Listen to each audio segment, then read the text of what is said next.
May we rise and face the east. Eshadala Enuale Abotenu, Abiyama Miska Mariako, Atapados, Weshameka, Quados, Balu Shameka, along my head.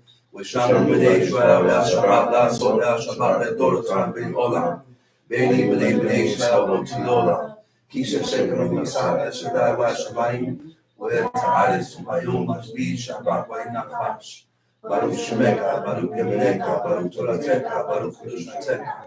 El Shaddai Melech, El Shaddai Malach, El Shaddai Himlok, L'Olam Va'ed. Baruch Shem Kabod Malchut L'Olam Va'ed. Baruch Kabod Elohim V'Kavod Melech Hayom. Hallelujah, L'Olam Va'ed. Last night I didn't get to blow the horn, and in the Psalms we blew the horn on the appointed times of the Most High. All right.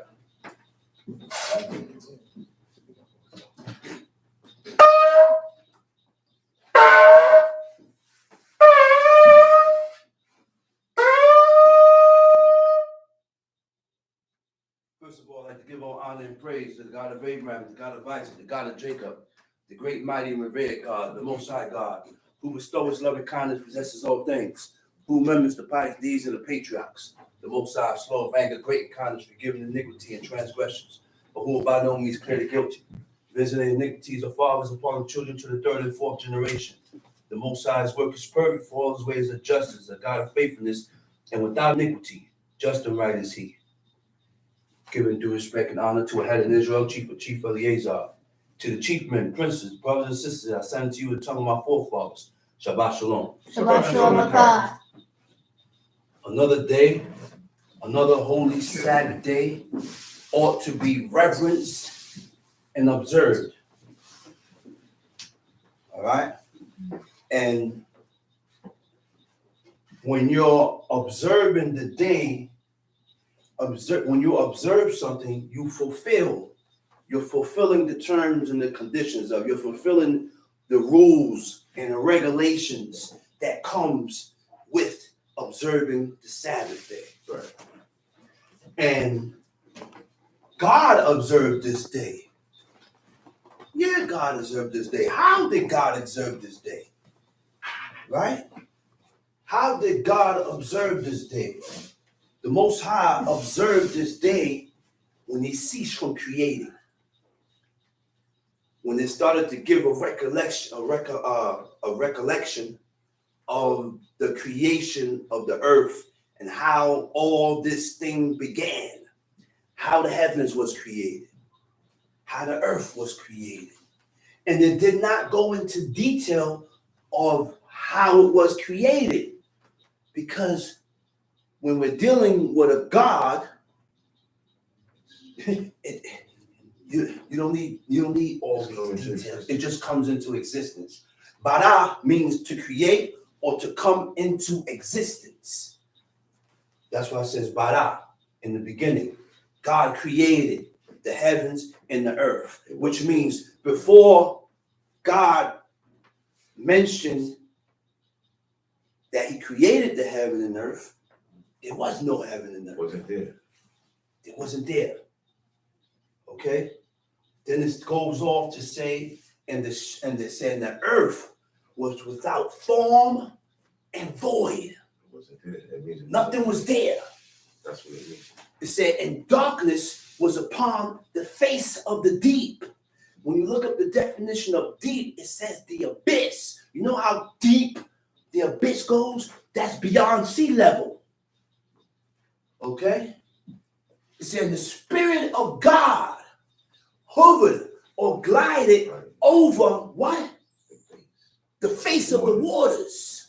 Glided over those waters, over the deep. So people like to ask questions. Is God a man? Is God a woman? Well, can a man or a woman glide over waters?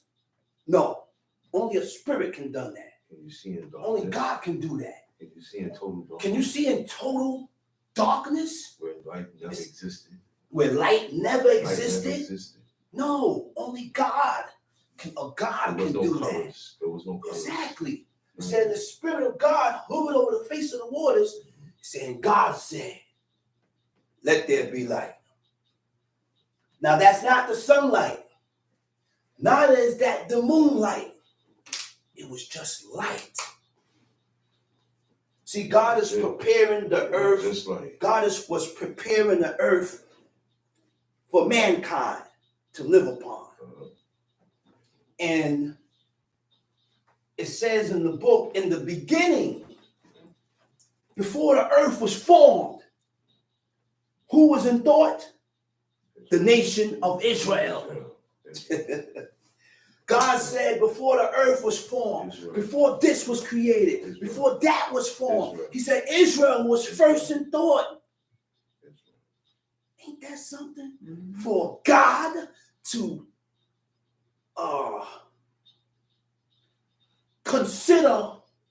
he considered a certain people, a certain nation.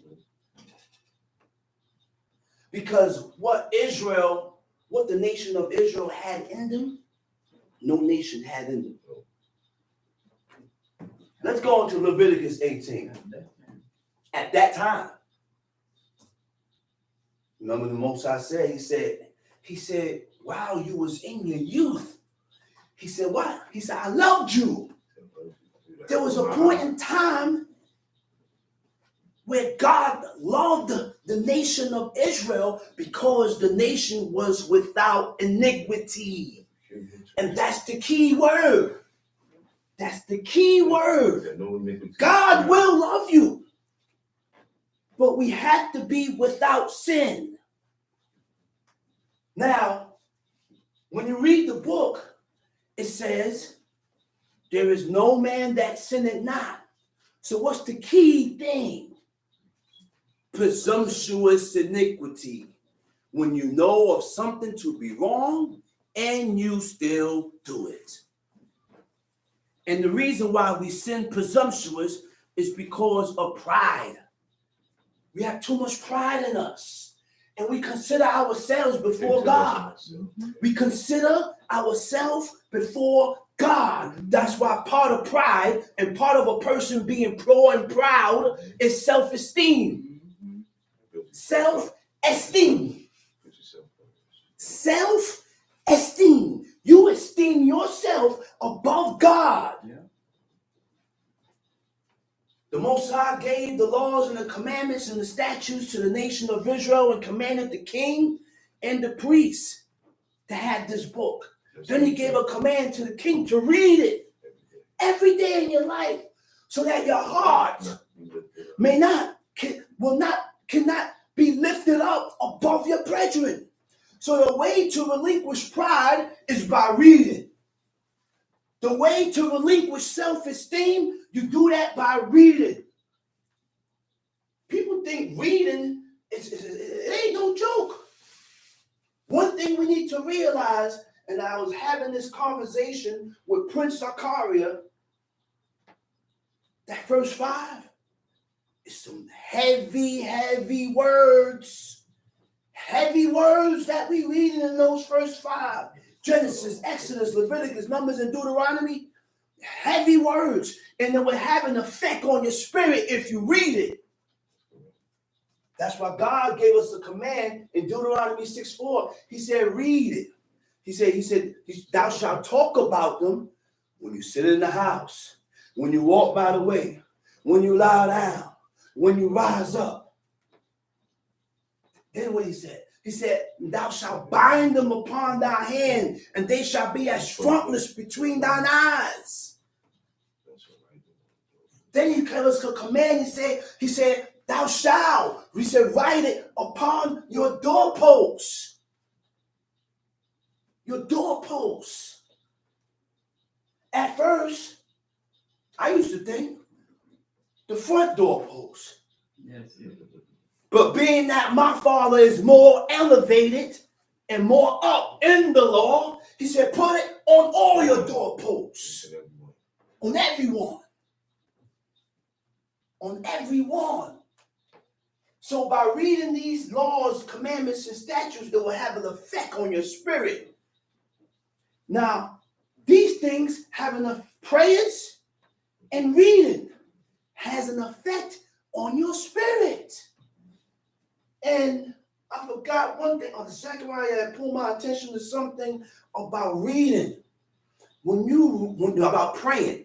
When you pray, you go into a certain type of intellect, not intellect, but certain type of connection with what you're praying to. Your prayers goes into a certain type of connection with God, a spiritual connection.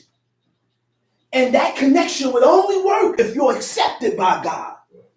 In order for that connection to connect or to get attached or cleave, any type of cleaving or attachment to come into play, I have to be accepted by God, which takes me all the way back to Genesis 4.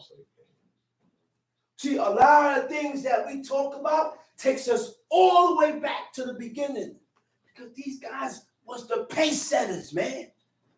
These guys set the pace. These guys showed you what to do to put separation between you and God, and what to do to connect you with God, and what not to do to put that it won't separate you, that you won't get separated from God. So Cain wasn't accepted by the Creator. And because he wasn't accepted, he didn't accept his offering. Now, mind you, anytime we read about a meat offering, the word for meat offering is a minka. Burnt offering is a olah. It goes into a burnt offering. A minka. Minka goes into, that's when you send up your prayers. It was a set time in the morning, and there was a set time in the evening when ordained offerings that was ordained by God, went up. And there was a certain time, and at that point in time, the heavens is open for acceptance. Very important to get up, not sleep all the way to 9, 8. Nah, get up at the set time, man. Get up at that set time and send up your prayers, man. Now, we're going to go into, let's go into Leviticus chapter 18. I got some good words to bring. Some nice, good words. All right? And Leviticus chapter 18. You got it, Chief? Yes. And the Lord spake unto Moses, saying. And the Lord spoke unto Moses, saying, read. Speak unto the children of Israel. Speak unto the children of Israel. And say unto them. I am the Lord your God. I am, that's 18, right? Yes. Say, I am the Lord thy God. And after the doings in the land of Egypt, wherein ye dwelt.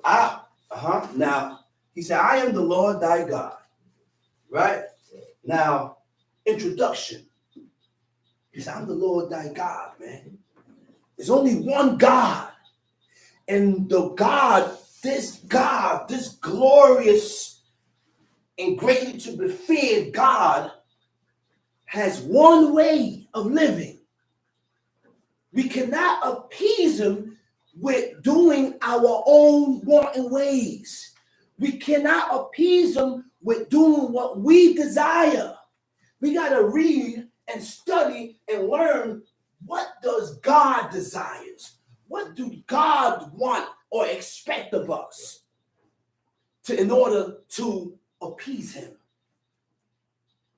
And everything is right here when we read it. He gave us laws, commandments, and statutes. Thou shalt not. Positive and negative. 365 what? Is more positive or less negative?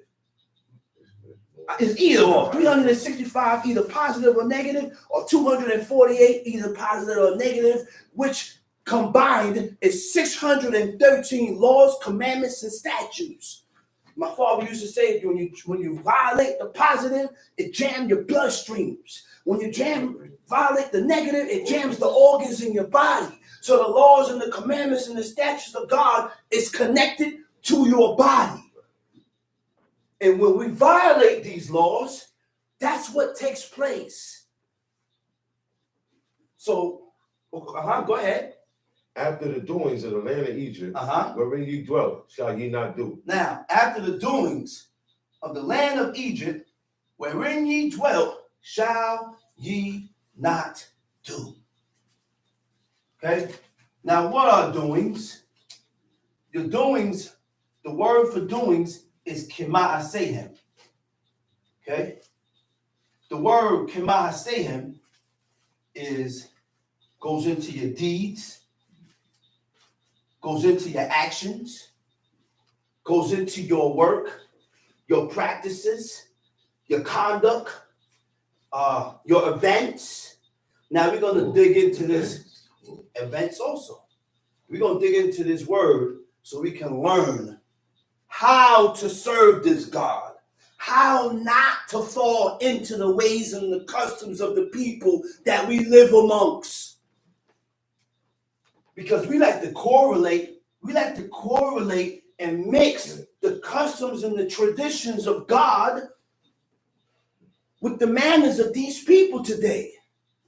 And you can't serve God mixing, because these laws are holy.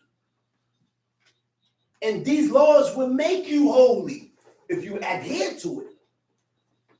So, all right, now, conduct. A mode or standard or personal behavior based on moral principles. Based on your moral principles. What sets up and what gives you good moral principles? The law. God's law. Because of my moral principles, I won't stretch forth my hand and take something that don't belong to you. Because of my moral principles, I won't come and desire this man's wife. Because of my moral principles, which means your moral principles is based upon the honor and the glorification of the laws and the commandments of God. That's what your moral principles is based on. Okay? Now, what are morals? Your morals means what? Conforming or agreeing to a standard of right. Right? Conforming or agreeing to a standard of right. Example. Because you have bad morals, because your morals is not accepted by God, that's because you didn't conform to what God says. You're not conforming and agreeing to what God says, so it brings about an opposite and a negative reaction. Okay?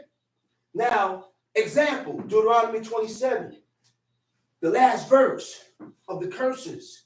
He said, "Cursed be the man that do not confirm all of these words, and all the people shall say, so be it."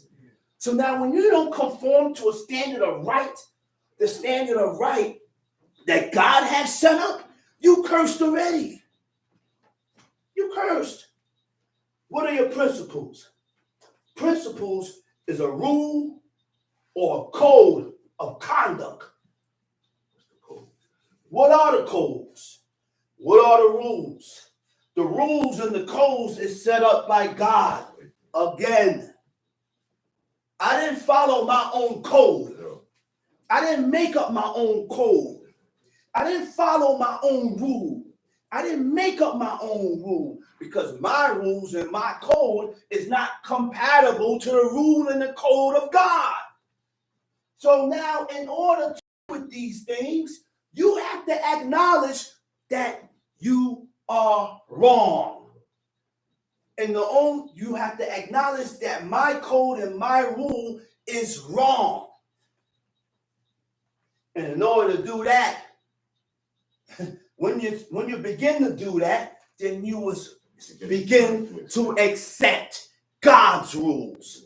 You will begin to acknowledge God's codes and start to compare and allow yourself to accept these things and start living in a certain manner that God has set forth. Okay? Now, practices. Anything you practice becomes habitual. And my brother told me something that sparked something. He said, you can develop and break a practice or a habit. A habit. You can develop a habit and you can break a habit. And it only take, I think he said 30 seconds. I think he said 30 seconds or 30 days. He said 30 something. He said no more than 30 seconds. No more than 30. You can break it. But it takes a made up mind. Takes a made up mind. Don't tell me it's a habit. No, listen, I've been dealing with you for 10, 15, 20 years, and you still repeating the same thing. Why? Because you don't want to break yourself from this atrocious act. You don't want to break yourself from this obnoxious act. You don't want to break yourself from saying certain things. You got to break yourself. You got to break your spirit. 30 days. 30 days to break a habit. 30. That's constant work on yourself.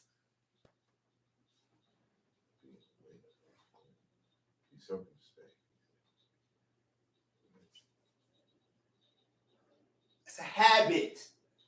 And I can put myself to start practicing good habits by doing this thing here constantly. Constantly. Now it has become habitual to start preparing before the Sabbath day. Now it has become habitual to not put things in the sink. Talking about you rinsing. See, English is a funny word. Rinsing is washing. You don't put nothing in the water. Nothing. Nothing. And people may say, well, you're going too far with it. But in order to serve God and get to this holy state, you have to go far and beyond. You got to go far and beyond. So guess what? If I have a cup and I drink juice and I put it in the water and I rinse it out, you washed it. And this is why it came to my head too. I said, on Fridays, before sunset, I'm going to make sure I have separate toothbrushes, man. I'm going to make sure I have separate toothbrushes, specifically for Shabbat, because when I brush my teeth, what I got to do with the toothbrush, I rinse it under the water. That's washing. You rinse it under the water, the same thing. When you go and take a shower, don't use your wash rag. That one day, you shouldn't be using a wash rag, because when you use that wash rag and add that soap and you're soaping yourself up, you put it back under the water, squeeze it to get close to God. We don't have no prophet and no priest to go to. So therefore, we got to take it to the extreme. You got to go to the extreme. And guess what? One thing I learned with my pops, before you get it right, you're going to be doing it wrong. Before you get it right, you're going to knock your head. You're going to bump your head. Before you get it right, you're going to be doing it wrong. That's why when a woman sat in the chair, we used to take the chairs and wash it underneath the water. And then God showed my father. And my father showed us and said, listen here. He said, this remains unclean. When a woman sit in that chair, it remains unclean. It's for her separation. So I teach and I show my woman, don't sit all over the place. Make sure we get a separate mattress so that when you're unclean, close to your nidata, close to your menstruation, this is what you lay on. When you get out of your nidata, get out of your separation, we switch the mattress, put it downstairs or put it somewhere in a secluded area, and put the clean mattress on. And do we know that when the woman came off their menstruation, they soaked in baths. They soaked in baths in oil to, what's the word? I forgot the word. But they soaked in bath and oil and salts and cleansing process. Cleansing process after that, man. Practice, right? Now, the other word is traditions. Now, before I get into traditions, it also goes into business. When you look up the word business, it goes into affairs. When you look up the word affairs, it goes into your concerns. Your concerns goes into your connections. What relates to you? What is your connection to? When only we're supposed to be connected to God. But because we get into the worldly things, because we are connected to the worldly things. We got to disconnect ourselves from the worldly things so we can disconnect ourselves from the things that is against God, like birthdays, like Thanksgiving, like Christmas, like New Year's, like all these pagan holidays that we read about that we're so connected to. You got to disconnect yourself. That goes into your concerns, Johnny. That goes into your concerns. What are you connected to? Why do you yearn to sit at that table with the turkey on Thanksgiving? Why do you yearn to be around your family during Xmas? Why? Why? Because that's what you're connected to. You're connected to these things, but you have to disconnect yourself. You know, the mother and the father were respected more from their child if they repeat this, not from the husband. Your mother, my sister, don't want to hear it from me. Your mother want to hear it out your mouth because she think you're being forced. She think the only reason why you doing these laws, commandments, and statutes, and you ain't observing Easter and all this foolishness, because he's forcing you. You go to your mom, or you go to your father, and you tell him, listen, Father, all respect due, but I had chose to live this way. Willingly. I had chose to live this way willingly. It ain't because of Henry. It ain't because of John. Not is it because of Luke.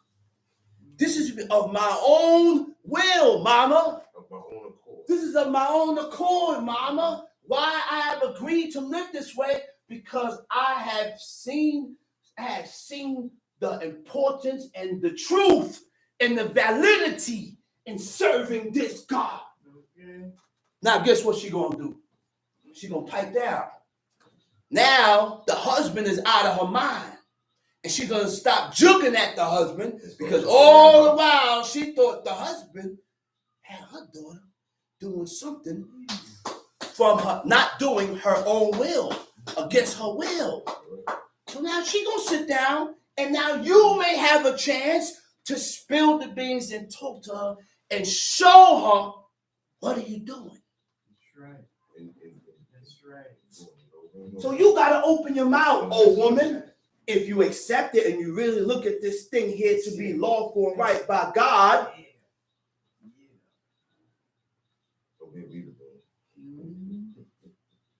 when your sisters and your mom call you, hey, Georgetta, shalom, hello, Georgetta, Merry Xmas, Happy Thanksgiving. I know you don't celebrate that, but Happy New Year's. Why they keep coming at you like that?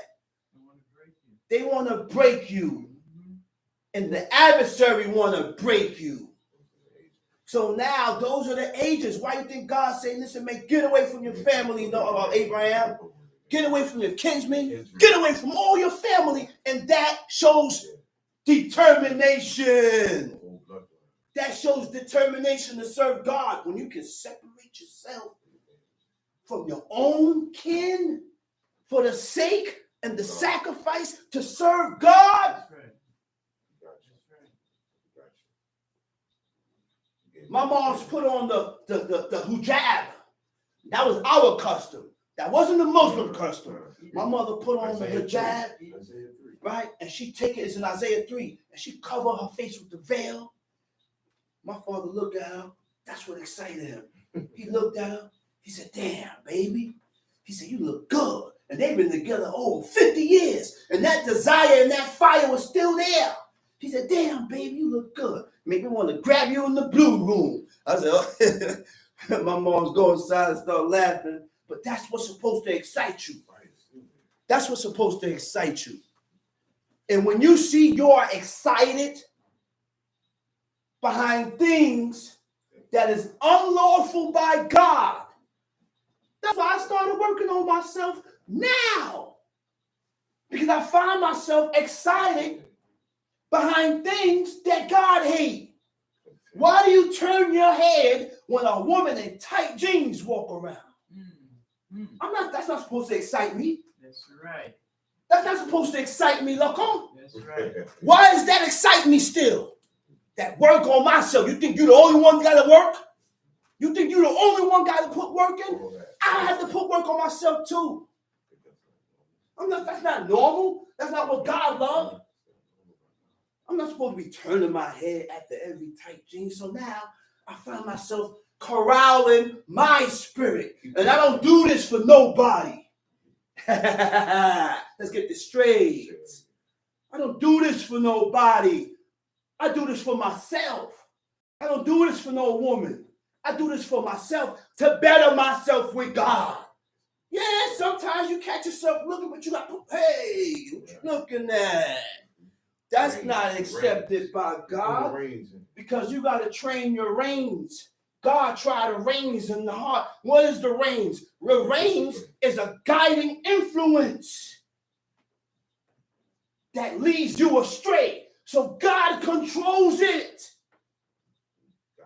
and guides you towards the right way. So I'm learning now, and I'm controlling myself.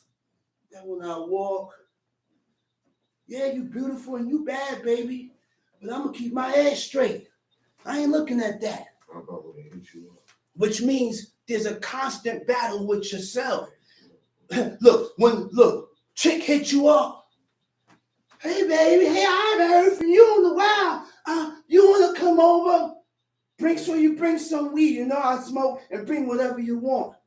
You know, the next thing happened? Block. You got to get blocked. Because just like Martin said, and the preacher said, he said, man, he started shaking. He said, damn it, mine eyes. He's looking at Gina. He said, damn it, mine eyes. He said, Gina, he said, the soul is so weak. He said, down, Satan, down. He grabbed his hand and said, down, Satan, down. Yeah. That's a ruling of your own spirit. You crazy, man? That's the word. You crazy, man? And years ago, before now, today, I said, man, ain't nothing wrong with looking. I'm just looking. It is something wrong. Why? Why you look? Because you desire that. That's what you desire. I got to change my desires to begin to look at a woman in her honesty, in her dress, in her manner that God has ordained. What's supposed to attract me is the long dress and that turban sitting up high, and my woman sitting around with her front and her bracelet on, talking about praise the Most High God. I said, yeah, baby, let's go. Grab my hand. Let's get out of here. Let's go. Now I got my match. Now I got my kineg dog. Etzed, kineg dog. We're going to get into that later. Etzed is a help. Kineg dog is his opposite, his counterbalance. when you put Ezed Kinegdo, it means a wife. Now you're going to learn what a wife does today. You're going to learn the ways of a wife and what a wife is ordained by God to do for her Lord, for her husband. You're going to learn. What was that? Business. Concerns. Something that you relate to, right? That goes into your connection. Your marked interests or regards through personal ties. Personal tie that goes into relationship. And it took me back to Nehemiah 13. He said, man, this guy was related to Sanballat. Yeah. And Sanballat got chased because where was he? In the temple. He had a room rented in the temple. He had a room. Tobias made a room in the temple. Yeah, so before they had to chase them out the temple, and before they brought back the holy utensils of God, the temple had to be cleansed. But it never showed us and told us how we cleansed it. Because when the temple was cleansed, now the presence of God could come back. God didn't reveal that to us because guess what? You think people would cleanse their house? They will do it. They'll do it. I got my own temple. They'll do it. They'll cleanse their house. They'll cleanse their house where they live at. Look, it came to my father's mind. It came to my pop's mind to make, he said, to start making curtains and blankets only of the holy temple that would appear in the holy temple. Same color that's purple, scarlet, gold, and navy blue. But some women say, don't do that. Only God's house was prepared like that. The temple was the only spot that was prepared with those colors. Those colors had an effect. That's why the fringes, God said, listen here. He said navy blue. He said wrap a cord, a tekelet, a thread, or a cord around your fringe. All these things, it never told us the reason. It told us, it said so that you will remember the Lord. Remember the laws and the commandments and the statutes of God. That's what served this purpose. Those fringes served this purpose. That's right. No other color. Procedure. Right? No, before we get into procedures, we're going to get into occasions. Okay? Your occasions goes into special events, ceremonies, and your celebrations. Ceremonies and celebrations. Me, your special events is not to be compared to my special events.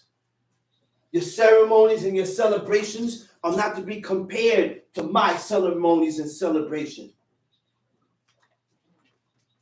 Notice we didn't do nothing. We didn't do nothing the same. Nothing. Everything about the children of Israel and about what God gave to these people was different. God said, man, I gave you these laws to differentiate yourselves from among the manners of these people, from among the nations, to make a difference between holy and profane, unclean and clean,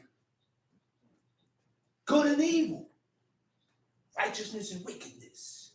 And we learn that all through the book when we read it. He wants a clear distinction. We read this. We learn that through all this. Okay? Now, traditions.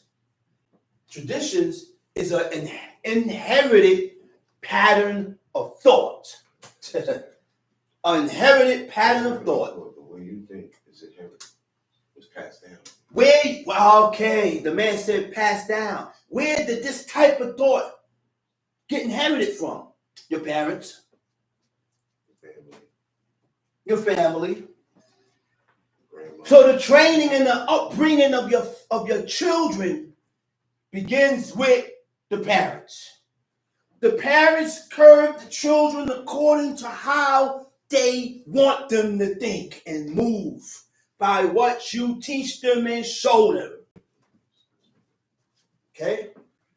That's why it's confusion. It's confusion when the child see one thing and then you come around the father and see something else.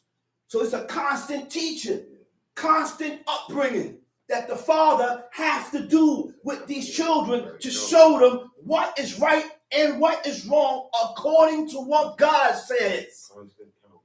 According to what God says. Not according to what you think. Not according to how you feel. According to what God said is wrong. According to what the Most High said is right. Y'all got this thing here messed up. Yeah. Y'all got this thing here twisted, man. Y'all got this thing here twisted. It ain't no joke. Listen, man, it's not no joke. This is nothing to be playing with. And it's a constant battle with yourself. Constant battle with yourself, man. What's the next one? I did occasions. Traditions, practices, your deeds, your work. Your deeds goes into things that you do. Things that you do. That was even different. We got a long way to go, man. And a short time to get there. We got a long way to go and a short time to get there because nobody knows the day of one's death. When that day comes, it's too late. Sometimes it's too late. Sometimes God will hearken to you and deliver you from death, like King Hezekiah. We're going to get into that too. Prophet came to him and told him he's going to die. He said, "Thou shalt die." You know what King Hezekiah said? He turned towards the wall. Told God, he said, "Haven't I done all thy commandments?" He said, "I did all your laws and all your commandments and all your statutes without sinning, without violating them." That's perfect. That's perfection. That's the accomplishments. And until that's my accomplishments. That's my objective in life. But we got two different objectives. We got two different accomplishments. My objective in life is to fulfill these laws without violation, without sinning, without presumptuous iniquity. I got 5 years doing this. I got 10 years doing this. I got 15 years doing this. Now God deals with time. You just started living this way. God, you just started living this way. Right now, this is the proving grounds for you, Miss Ma'am. This is the proving grounds for you, sir. Because right now, you're still undecided. You have not decided whether you want to live this or not. Right now, you are come see, come sa. Half in, probably not even half in. Because at any given time, you'll slip up and go right back. Once the strength is gone, who's the strength? I'm the strength. This is where you get the strength from. And my strength is in God.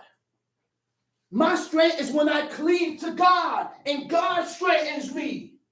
And by me strengthening myself in God, now you, woman, can suckle for my strength and pursue God and push for God. Feed. Like my pops used to say, he said, feed. He said, go on, come here, woman. He said, go on there and latch like a Dracula. Go on, latch on my vein. He said, suck it. He said, go on, feed. You know why he said feed? Because God has equipped them with the strength and the willpower not to get weak. God has equipped them with the strength and the willpower to where people can suck from his strength and he remain with the same strength. like Moses. Don't obey it. My pops looked at me, he said, man, son, he said, I serve God. He said, I'm a pious one. He said, I'm a saint. He said, hey, I don't get weak. Yo, when I stood up there and I'm listening to him, and I'm swagging, I'm looking at him, he said, hey, son, he said, I don't get weak. I said, yeah. That's true. I said, come here, man. I hugged him and grabbed him and squeezed the hell out of him. I said, yeah. Yeah. You crazy? My pops looked at me and said, man, I don't get weak, son. I don't get weak. You crazy? And that's the state and the mind that we have to get to. You don't get weak. That's it. You crazy? Man, I love my pops, man. My pops was the epitome of strength. He showed it. His strength for who? For God. Yeah. For God. I seen people on their deathbed crying. I don't want to leave.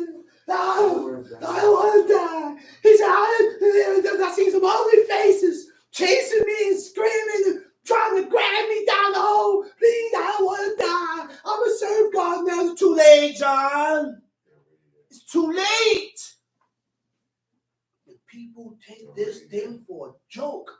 Why are you screaming and hollering, telling I don't want to die in the spirit? Why are you in the hospital? The goons.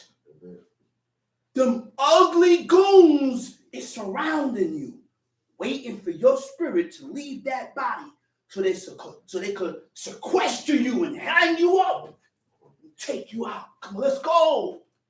Let's go, you little evil sucker. You don't want to serve God? This is your reward now. Now handle this. Handle this. You think it's a joke? Keep it up. You think it's a joke? Death is not the end. Death is not the end. There's another life. There's something else after this. Samuel said, Saul went to the witch of Endor, and the witch of Endor called up the spirit of Samuel. And that's when Samuel's spirit came up, he looked at Saul. He said, why hast thou disquieted me? When I looked up the word, I said, man, what's that word disquiet mean? Looked it up in the Hebrew. He said, why are you disturbing me? Disturbed. Something that is dead don't get disturbed. If you're dead, you don't get disturbed. When my father was in that coffin, there's nothing you could have done to that body to disturb that body, because the spirit that gives life has departed. The spirit that gives life has departed. Okay, now. And the spirit goes to his chamber in his resting place. And he rests.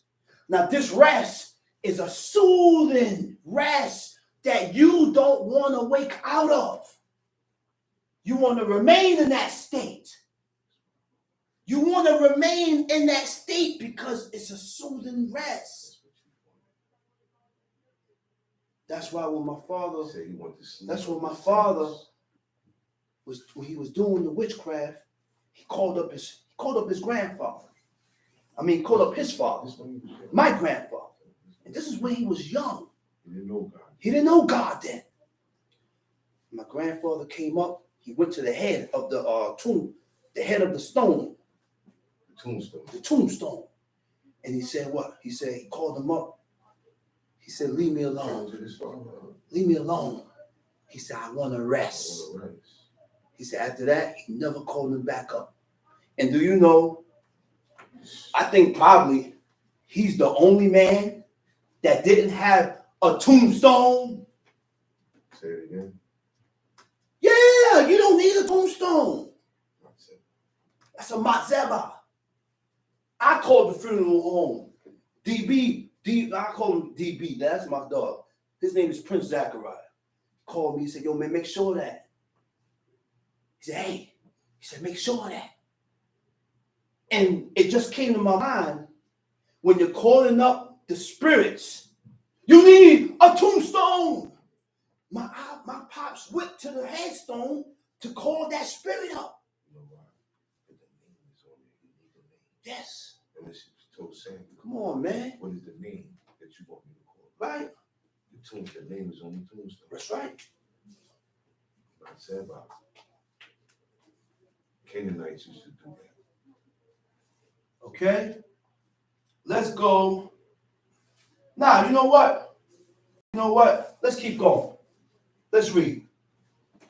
After the doings of the land After of the Egypt, doings of the who? Of the land of Egypt, shall what? Wherein you lived at, shall ye not do. shall ye not do. Leave all these Egyptian gods alone. Yeah. God just commanded us against serving the Egyptians, God. But life began in Egypt. No, First it one, didn't. no, it didn't. No, You know, it didn't. dumbfounded people said that. No, it didn't. Life began in Egypt. No, Now, it didn't. Egypt was the first. So what? It was the first civilization. So No, what? it wasn't. That don't mean it was right. It was the longest running, but it wasn't the first. God commanded us not to follow after the ways of the Egyptians, not to follow after these Hamitic African cultures, not to follow after no culture, because God gave us a culture and a way of living and our own ordinance to follow. Right? Go ahead, read. And after the doings of the land of Canaan, After the doings of the land of Canaan, whither I bring you, shall ye not do. shall ye not do. Time sheet. Neither shall ye walk in their ordinances. Neither shall ye walk in their ordinances. Ordinances is their order or the way of doing something. Okay? Go ahead, read. Ye shall do my judgments and keep mine ordinances to walk therein. I am the Lord your God. Ye shall therefore keep my statutes and my judgments, which if a man do, he shall live in them. Ye shall therefore keep my statutes and what? And judgments. And my judgments. Which if a man do, he shall live in them. Which if a man do, he shall live in them. Okay? Now,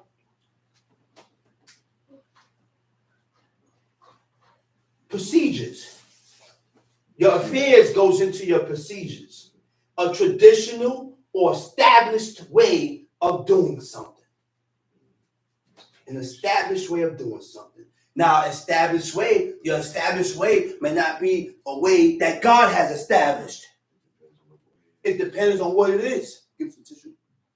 It depends on what it is. And that's why it's very important to read this book. We must read these laws to seek out the ways of God to do them, to put them into action. Okay? Now, okay, go ahead, Tom Sheet. None of you shall approach to any that is near of kin to him to uncover their nakedness. Now, we have laws that restricts us from having sex with who you want to have sex with. Okay? We have laws that restricts us from having sex with two sisters. We have laws that restricts us from having sex with your aunt, who is your father's brother's wife. We have laws that restricts us from having sex with your mother's near kinswoman. Why I specified it and I spoke about it like that, because we look at our mother's sisters, our father's sisters as your aunt, but God don't look at it that way. He said your mother's near kinswoman. The only one that the book referred to as your aunt was your father's brother's, your father's brother's wife. Let's say that's your aunt. That's it. The woman that was related to your father was your father's near kinswoman. The woman that was related to your mother is your mother's near kinswoman. relatives. That's right. That's right. And go ahead, read, Tamshi. The nakedness of thy father, or the nakedness of thy mother, shalt thou not uncover. The nakedness of thy father I can't uncover. Or the nakedness of thy mother I can't uncover. My father's nakedness, now mind you, we got to learn and we got to read the book so you can understand. When God said to uncover his or her nakedness, it means to have sex. Okay? When it says you cannot uncover your father's nakedness, it's referring to what? His wife. When I uncover my mother's nakedness, I have uncovered my father's nakedness because her nakedness is his nakedness. You are my wife, you're my position, you're my woman. And your shame, your nakedness is my nakedness. And guess what? My shame and my nakedness is hers. That's why God said, he said, a man shall cleave to his wife and they shall be one flesh. One flesh. We're going to get into that later again, that Genesis 2. We're going to get into that later again. I told you I got some good things for you. Go ahead, read. The nakedness of thy father or the nakedness of thy mother shalt thou not uncover. She is thy mother. Thou shalt not uncover her nakedness. Okay, Tamshi. The nakedness of thy father's wife shalt thou not uncover. It is thy father's nakedness. The nakedness of thy sister. The nakedness of thy sister. The daughter of thy father. The daughter of thy father. My sister, the daughter of my father. Or the daughter of thy mother. Not no half. No such thing. Step. Which means we got two different mothers. And I look at her as my half sister because we don't have the same mother. Or maybe we don't have the same father. So I look at you as a half sister or a half brother. God said that's your sister. Your sister, that's your God said that's your brother. In this world, they don't respect that. Tamshi. Whether she be born at home or abroad, or even their nakedness thou shalt not uncover. The nakedness of thy son's daughter. Or of the nakedness of thy son's daughter. Right? The son's daughter, that's his granddaughter. God gave us laws and said what? He said the grandfather not supposed to be looking at his granddaughter, which is his son's daughter. And we had people with this sick mind that exists today that will look at his own son's daughter and want it and want to cohabitate with it. You have a sick mind. And you know who had these ways? Let's relinquish and let's go back. He said, don't follow after the ways and the doings of these people. Who he mentioned? Egypt and the Canaanites, which means these ways that we read about, Egyptians thought like that. The Egyptians had these low-down, profane ways. The Canaanites had these low-down and profane ways, but yet you still want to study and acknowledge Egyptology and acknowledge Egyptian and their idols and their deity and their deities. God told us don't follow these people ways. Tamshi. Or of thy daughter's daughter. Even their thy daughter's daughter. My daughter have a daughter. I can't be looking at my daughter's daughter. That's my granddaughter. That's my granddaughter, Tamshi. Even their nakedness shalt thou not uncover. Even their nakedness shalt thou not uncover. For theirs is thine own nakedness. 11. It says, for theirs is thine own nakedness. Right? He said, the nakedness of thy father's wife's daughter.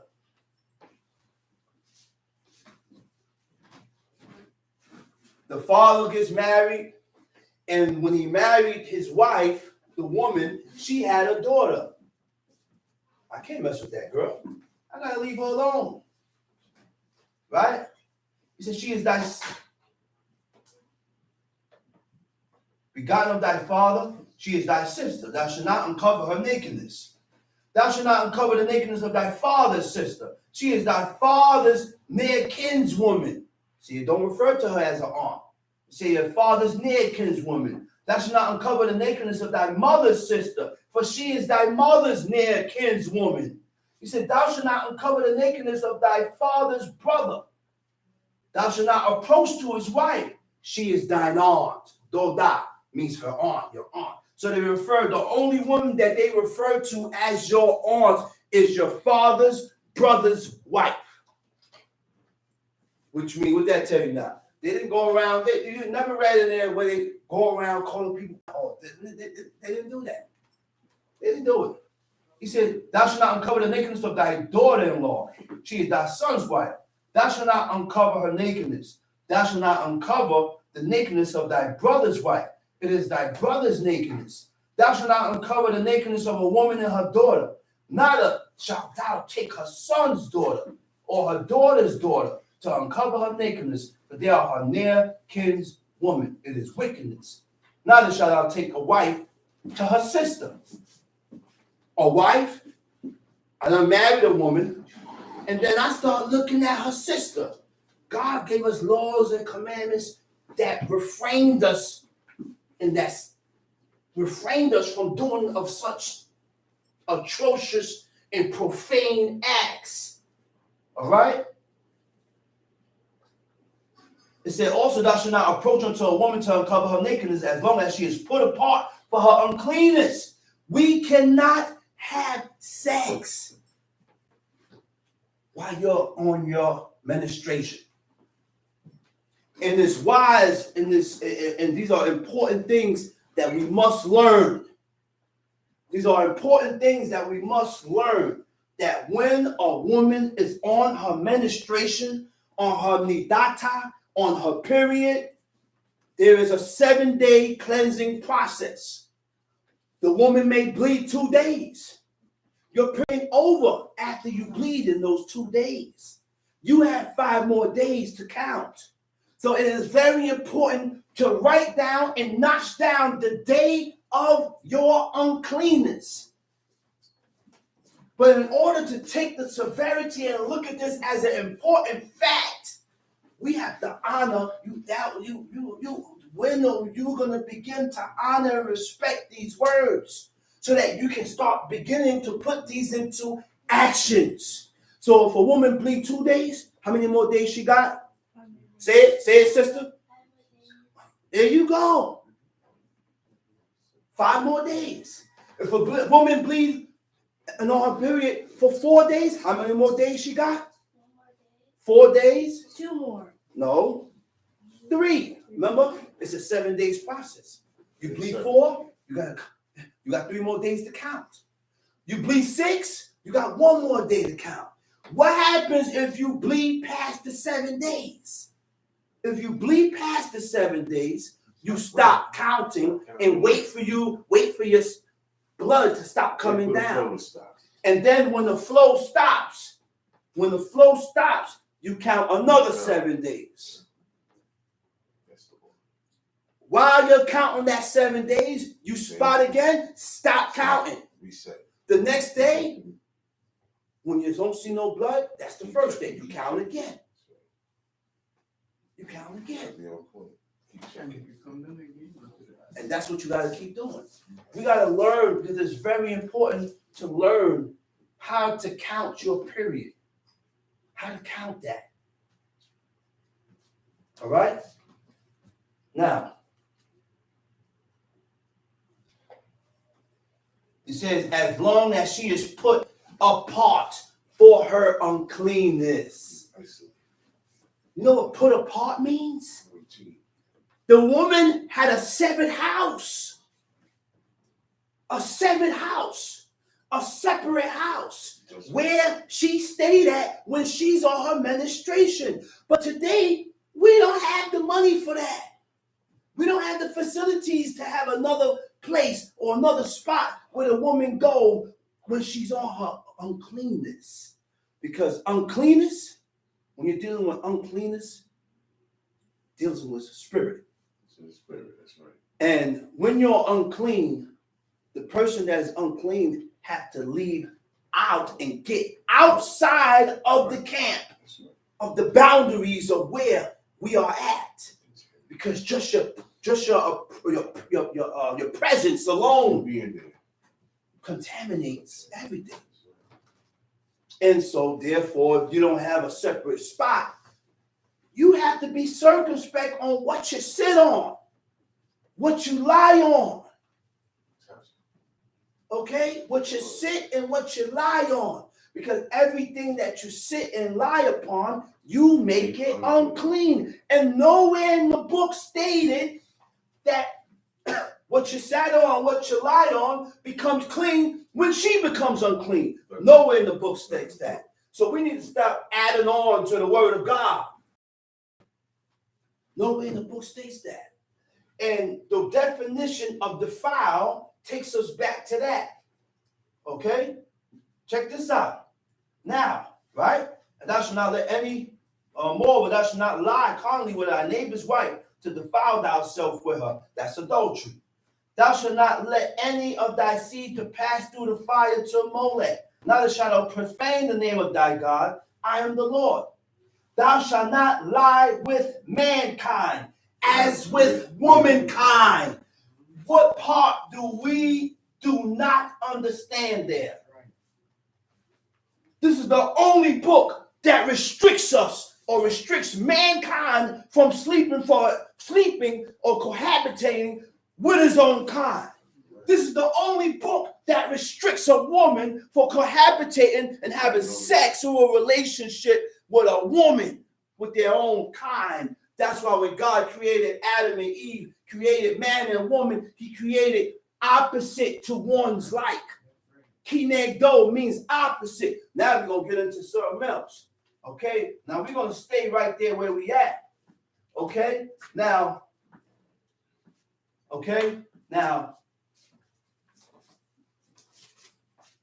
I'm going to go. You can stay where you at because I'm going to go there right now. And I don't want you to lose your spot. But if the people want to go there to read it, then you can go ahead. But I want the reader to stay put so that when I tell them to read, right there wait. You right there wait. So now I'm going to go to Genesis 2, verse 15. Right? It said, the Lord God took the man and put him into the Garden of Eden to dress it and to keep it. Now, when I looked up and did the studies of the word Eden, the Garden of Eden was the first habitat of mankind.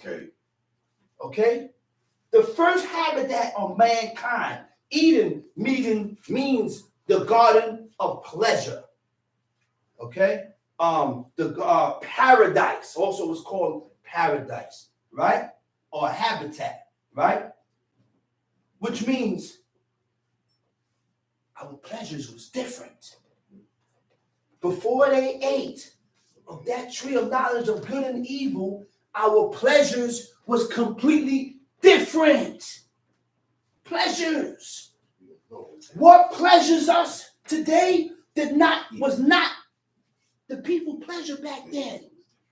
It was different, man. And when they ate of that tree of knowledge of good and evil that was in the midst of the garden, everything got discombobulated. Do we know that when God was creating the earth, the creation was what? The Garden of Eden. It was no life and no land, no existence nowhere else. So when God formed this land, created the heavens, separated the waters, created the trees of the field, herb yielding seed, that was the Garden of Eden that God was creating and forming and establishing. And then he put Adam. Then he put Adam there. There's a certain spot in Eden. And then he realized that everything had its counterpart. Everything had its like. Male and female created he them. Male horses, female horses. Male insects, female insects. Which I say what? Outlet and a plug. Positive and negative. An outlet and a plug. You can't have two positives. Can't have two plugs. You can't have two negatives. Two sockets. What am I going to stick my plug into? I can't stick my plug into another plug. My plug has to go into the socket. Understand that, man? What gives you this wisdom? What gives you that? The reading, and the determination to serve God, because God shows you this. God opened your eyes to certain things according to your determination to serve him. Okay? Now, okay, I'm in verse 15, Genesis 2. It said, the Lord God took the man and put him in the Garden of Eden to dress it and to keep it. It said, the Lord God commanded the man, saying, of every tree of the garden thou mayest freely eat. He said, but of the tree of the knowledge of good and evil thou shalt not eat of it. For in the day that thou eatest thereof thou shalt surely die. You will surely. The word for die is tamut. Tau, mem, shabuts, tau. You know what that means also besides die? To die prematurely by neglecting wise moral conducts. That's why we die. Because we have neglected the moral conduct that God had set up. We have neglected the moral principles that God has set up. So now you gotta die, old man. Now you gotta die, old woman. Now who? Now the sentence is out. Now the sentence is out. We gotta die. Like Drake said, we gotta die to live. We gotta die to live. I don't believe that part. No, people don't believe that. Because if people fully, 100% believed it, then they will turn to God. I don't believe that. And then when they realize it, that it's something else, it's too late. Because you done went too far and you saw too much. You should have decided that before you got in that position. This is something. Okay? He said, eat it, in the day that you eat from it, thou shalt surely die. Right? And the Lord God said, it is not good that the man should be alone.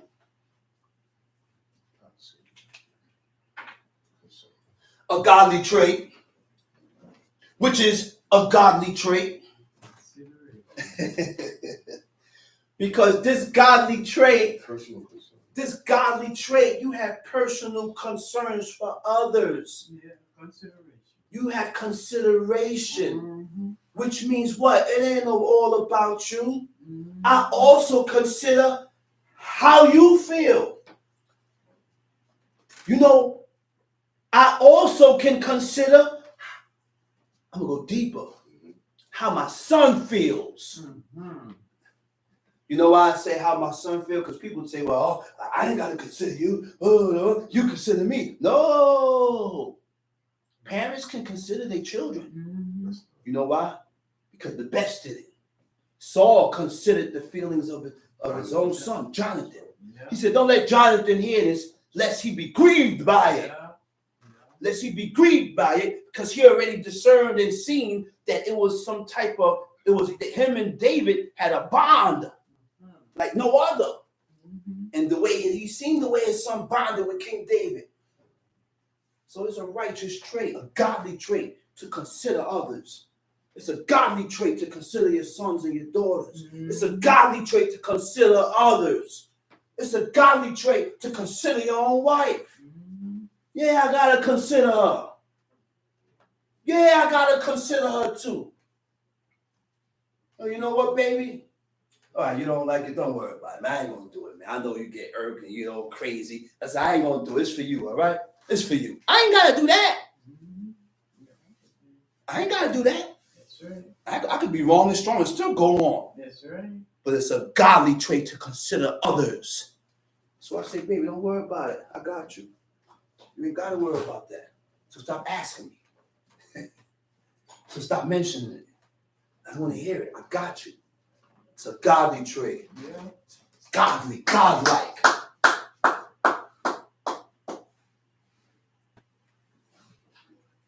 So now what now? God said it's not good that the man should be alone. Adam never told God that he's lonely. No. Adam never complained and said that he's lonely. But everything had its opposite. Everything had its kinegdo, his opposite. So you notice, he said, man, I got to form a counter. I got to form his opposite, a help. His etzed, which is a help, kinegdo. When you put the word together, it means his wife. Etzed, kinegdo. We'll get into those two words. So women who are considered as wives may know their part. Know what you play. You play a big, big, big part in this husband and wife thing. Right. It ain't just work from the man. The woman got to put work in too. Huh? So now we're going to learn this. Let's learn this. Let's learn, because this is a school of higher learning. That's correct. This ain't kindergarten level. This ain't no kindergarten level here. I done took you up to college education. High. You won't hear this nowhere else. Okay? Now we're going to dig into the word. Etzed. Etzed means a help. And when you're a help, you give assistance. Mm-hmm. When you're a help, you give assistance. Mm-hmm. It's your job to assist me. Mm-hmm. According to these laws, commandments, statutes. Besides that, assist me in the house. You gotta help me make sure this is done.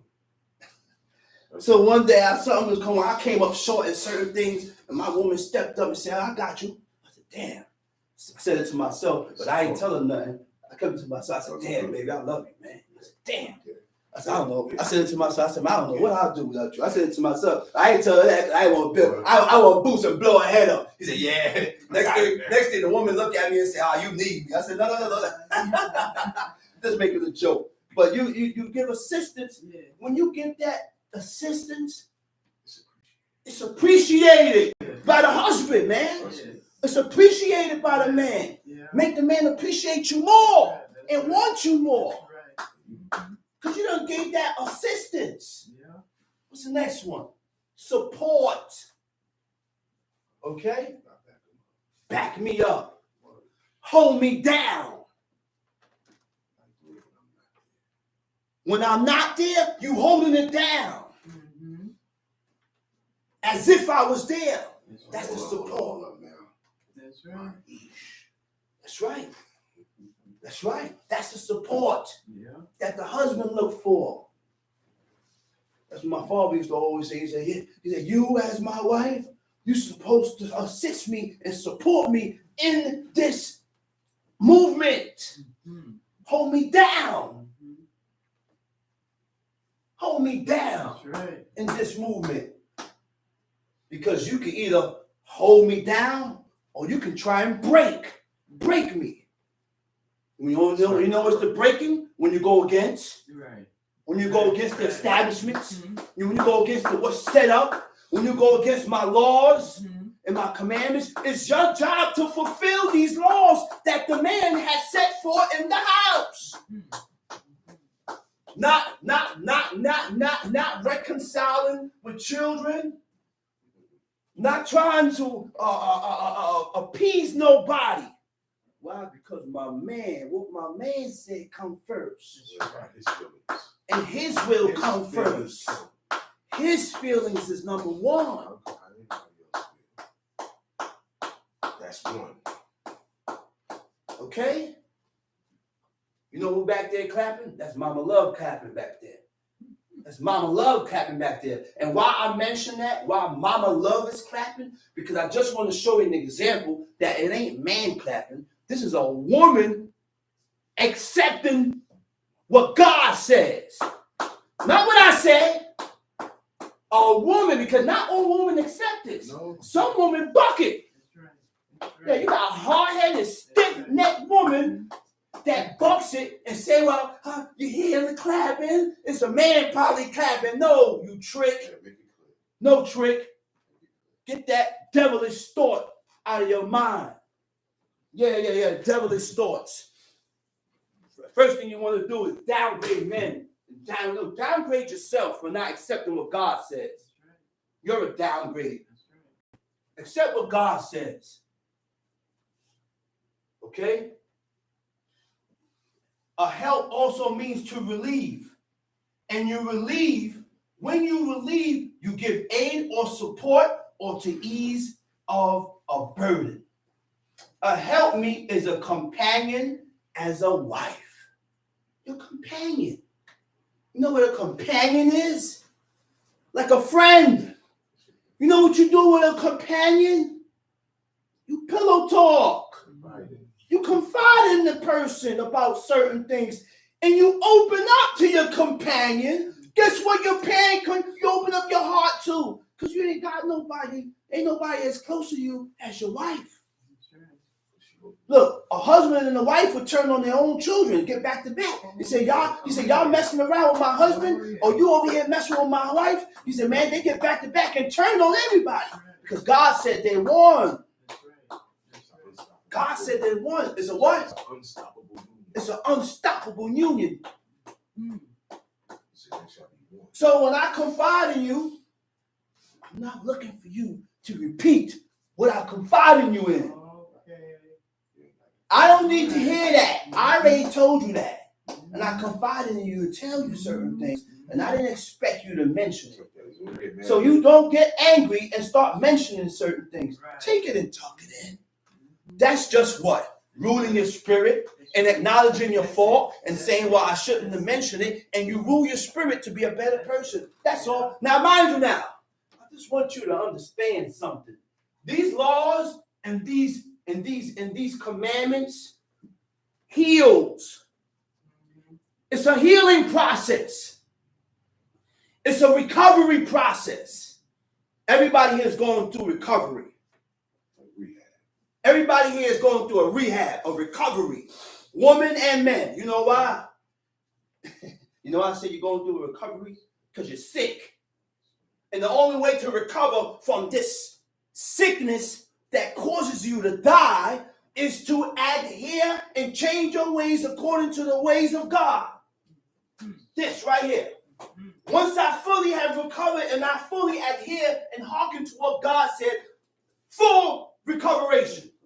I have fully recovered now. Fully recovered. Okay? Ezer kinegdo. The word kinegdo. Kinegdo means his opposite. And guess what else kinegdo means? Counterbalance. When I seen that, I said, whoa! Do we know what counterbalance is? Before I get into counterbalance, I'm going to get into opposite. These things, what I'm going into, teaches and will teach a woman how to be a wife. What is your duty as a wife? Opposite. Contrary to one another. And when you're contrary to one another, it ain't two of the same. It's not a man and a woman. It's not a man and a man. It's not a woman and a woman. Two men cannot get married. This is what God said. Two women cannot get married. This is what God said. And when we do things that is against what God said and try to make the children and everybody else accept it, and you don't accept it, society look at you as weird and an outcast. Now they have a community now.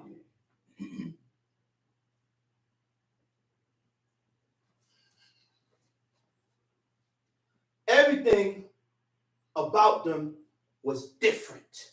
That's right. That's why this is opposite. That's right. Man and woman had different characteristics. That's why it's called counterbalance. That's right. Opposite from what the man is, and it balances out. Evens it out. Yeah. You know what? I'm gonna give you an example. When the husband get angry, she appeases him. That's the counterbalance. The husband don't get angry, and then you turn into a ravenous wolf, because now I'm gonna turn into a hyena, and I'm gonna show you that I'm more ravenous than you. That's right. And I'm gonna lose my wits. That's right. I'm gonna lose my wits. Don't try to match me, because you can't. That's right. When men get angry, they lose their wits, and they do things to put you out of commission. Like my father said, right in your forehead. Hit you in that forehead, is over. Because your hand is conditioned. You can't match. Stop it. And that's the thing with women. Why you want to match a man? We're two different species. You're supposed to be counterbalance. Counterbalance. All right? Let's look at what the rest of this is. Right? Everything about them was different. Their desires, their characteristics. All right? And remember, God commanded her to allow him to rule over her. Okay? Now let's go into counterbalance. To force or influence that offset or check an opposing force. All right? It also means to compensate. To compensate means to make up for what is excessive. If it's too much on this side. If it's too much on that side, I can even it out and balance it. Okay? Or what you're lacking in, you pull me up and lift me up in. There are certain things that I'm lacking, and my woman see the things that I'm lacking, and she steps in and say, "Nah, babe, don't do it like that." Pop, pop, pop, pop, pop, pop, pop, pop, pop, pop, pop, pop. In her infinite wisdom, and in my infinite wisdom, I listen. Because it makes sense. It balances an equal force. That's right. Counterbalance. That's right. All right?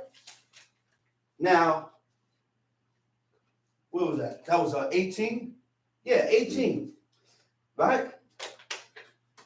And Verse 18. yeah. Chapter. I got it. Chapter 18, verse 2. Now, it said, help me. And out of the ground, the Lord God formed every beast of the field. The first world, everything in the first world was created from the ground. Yeah.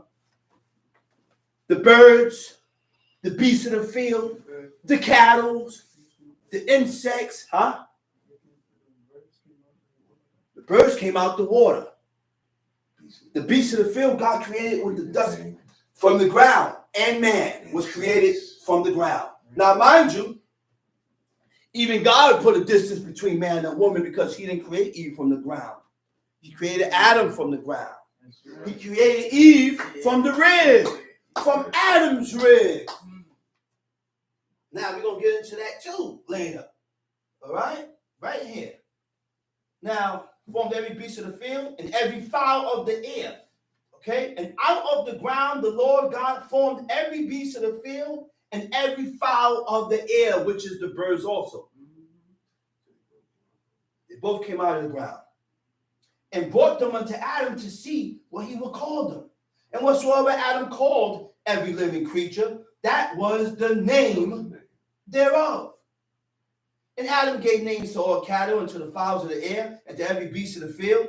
But for Adam there was not found a Zed Kinegdo. There wasn't found a helpmeet for him. And the Lord God caused a deep sleep to fall upon Adam, and he slept, and he took one of his ribs. Stop it right there. The word for deep sleep is tardema. Tardema means a deep sleep, and it also means a trance. Okay? Now, when you are in a deep sleep, pay attention, right? When you are in a deep sleep, your breathing, heartbeat, body temperature, and brain waves reach their lowest level. It reaches its lowest level, brings everything silent. It brings it all the way down to where you could not feel and realize nothing is going on. At that point in time, I could pinch you, I could cut you, I could do whatever I can to you, and you won't feel it. We deal with God. Look what God did. Because the first incision, the first surgery about to take place. And he put Adam in a certain state, in a deep sleep, so that he can't feel it. No anesthesia. No painkillers, because he's a God. God don't need anesthesia and painkillers. Man need it. When you go to the doctor's day, listen, man. Woo! So, he said your muscles are extremely relaxed during this deep sleep. And you are most difficult to rouse up, to stir up. You're not getting out of it. That's like a deep coma, a deep anesthesia. You've been medicated and you out. When you are out of it and you can't wake up, now I could take a knife right now and cut you. You ain't jumping out of that. You're going to sit there and bleed. Bleed. And bleed. No noise. And bleed. Nothing is waking you up. All right? That's a deep sleep. Now, trance. When you put in the trance, when God put him in the trance, he said you're in a half conscious state. You're half in and you're half out. When you're half in and when you're put in that deep sleep and put under, when you're put under, what people say? They was put so deep and so under that they was almost dead. And they saw things on the other side. Okay? Characterized by an absence of response. See what I told you? No response. No response. You ain't going to respond to nothing. Nothing that happened to you, you're going to respond. No, absence of response to external stimuli. What is external stimuli? External stimuli is your body responding to medicine. Your vital signs begin to change. Example of a stimuli is when you're hungry, your body tells you to go eat. Now that reminds me of two things. Who got into that type of trance? Moses in the mountain. Yeah. He wasn't hungry. He went 40 days without eating. Went up in that mountain to converse and talk and receive the laws and the commandments of God. And he did not get hungry. He didn't use the bathroom. He didn't urinate. He was in a complete different state. He didn't dehydrate. He went back again. That's right. Another 40 days. And the other one that went through it was Ezra in the Apocrypha. When you read about Ezra in the Apocrypha, when he went days and days, what, 21 days? Yeah. 21 days without eating. You're going to have to fast 7 days further. Okay?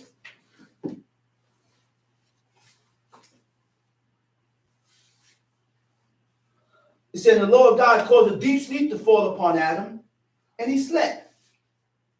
And he took one of his ribs. All right? Now, notice one thing.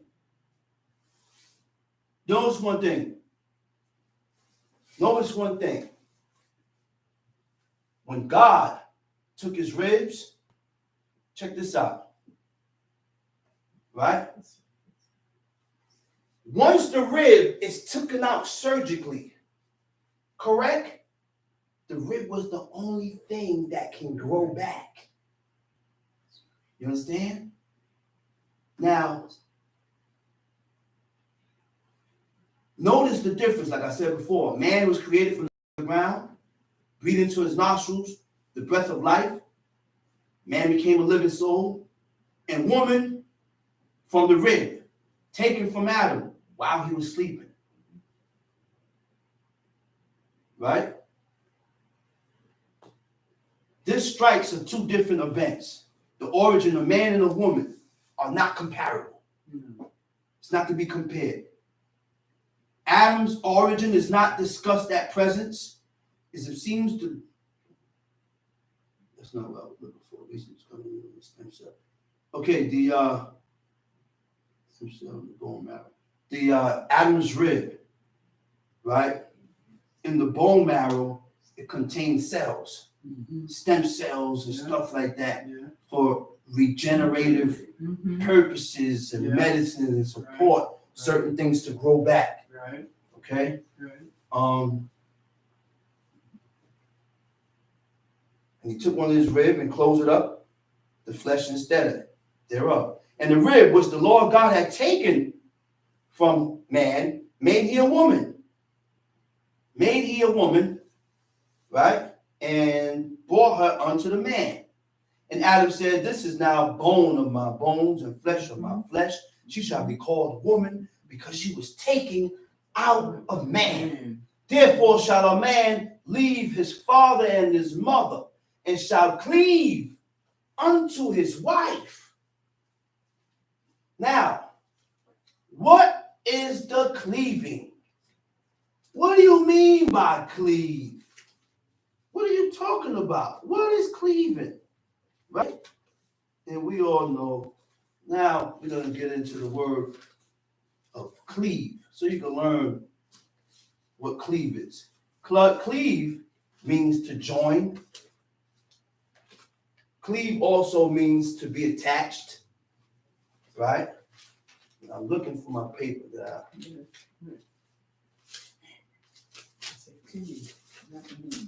No. Huh? It's a cleave, not leave. Oh.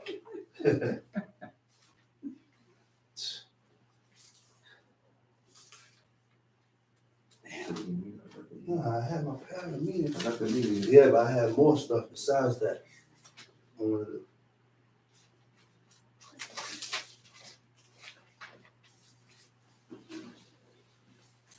There it is. I got it. Now, cleave. It means to adhere firmly to and not wavering. Not wavering means not going in and out. 1 minute I'm doing, and you change and flip, and now you do something opposite. Right? When you look up the definition of adhere, it means to give support or maintain. That is the what? The job of the man. It ain't the woman's job to maintain you. It ain't the woman's job to support you. It is the man's job to maintain and support your woman. Give me some tissue. It's the man's job to support and maintain your woman. And most of the time, if I got it and I'm making it, guess what? I tell my woman, your money ain't good here. I got the bills. I got everything here. Just support me and maintain me. And if I need help, if I need any assist, I'll come to you and get it. But on the up and up, I don't want it. You keep yours. That's yours. It is my God-given right and my God-given duty to support and maintain you. Understand that? Now let's go back to Leviticus chapter 18. Verse 23. You said 23? Let's turn, let me see. Okay, yeah, go to verse, okay, go ahead, read. Read, time sheet. Neither shalt thou lie with any beast to defile thyself therewith. Neither shalt thou lie with any beast to defile yourself therewith. Again, the Canaanites, the Canaanites, the Egyptians, they cohabitated with animals. Say it again. Bestiality. They did bestiality. That was a regular thing. That was a regular thing among these nations. And God gave us these laws not to be like them, not to follow them. Why would incest, homosexuality, bestiality, all that stuff? They did. And that's the reason why God says, don't marry into them. Because you're going to have a son with those same quirks is going to come out of. You don't notice? You don't notice? I notice one thing. I see a girl, but I don't check her family. I don't check where she came from. I don't check who she had in her family. I don't check her background. Now I go have sex with this woman, have a child, and my woman or my son, my daughter or my son that I have end up turning into a dyke or homosexual. Why? Because she has that trait, that blemish in her family. It's in the genes. It ain't in my genes. No, it ain't. It's not in my father's genes. Neither is it in my mother's genes. No. That's why we got to be careful with who we cohabitate and have children with. You mess around and have sex with the wrong woman or the wrong man, not because the man, because it go both ways. It ain't just the woman. Now the man, he got it in his genes, or maybe what he have in his genes is Down syndrome, a defect. So now you go have a child with this man. Now my child come out with this defect. It's not good, man. Sometimes kids come out with cancer from the parents. That's right. Or the mother. That's right. That's right. And all that came from iniquity, sins. It is because of our sins why all these things is transpiring. Why all these things happen. Our iniquities. The sooner you understand that is the sooner you will begin to accept this. Our sins, man. He said, defile not ye yourselves in any of these things. The word for defiled is tameh. You know what tameh means? Tameh means to be unclean or to make impure. And when you look up the definition of impure, it says containing something unclean. You know what containing means? To have within your limits. And I have to go back to the woman on her menstruation. And not only that, men also can make things unclean if he has an issue. It ain't only the woman that can sit on the chair and make things unclean. If a man go into a woman and her blood gets on him, whatever he sits and lie on becomes unclean. If he happens to get an issue in his flesh, he can, whatever he sits on or lie on, he makes him clean. And this is why when you read in the law, he said when a man see the copulation has left from him, he has to leave from amongst the camp. He had to go outside of the camp. In Deuteronomy 23, it says that. You want to know why? You want to know why? Because check this out. And y'all thought I was saying this, and I just came up with this out of my own head. But when you go into the law, and it tells you, right? It says, if there be among you any man that is not clean by reason of uncleanness that chanceth him by night, then shall ye go abroad out of the camp. He shall not come within the camp. But it shall be when evening coming on, he shall wash himself with water. And when the sun is down, he shall come into the camp again. Right? Boom, boom, boom.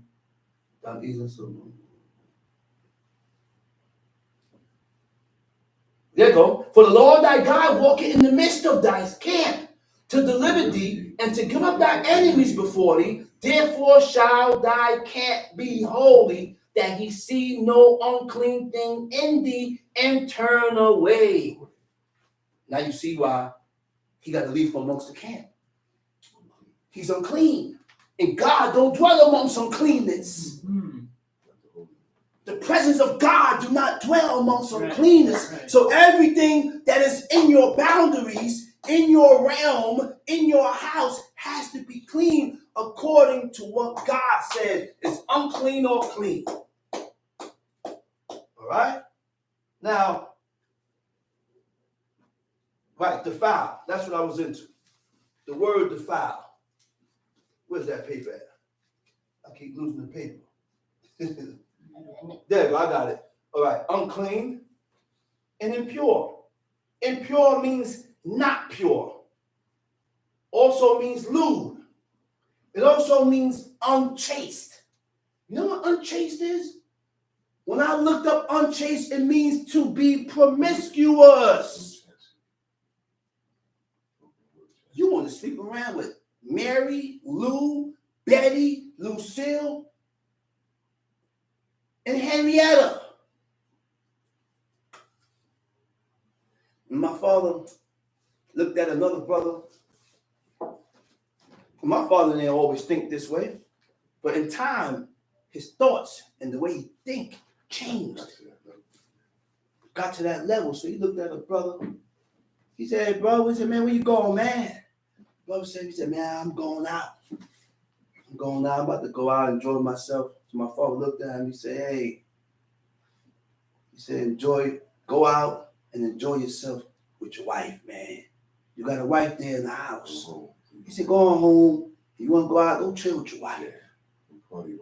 Go party with her.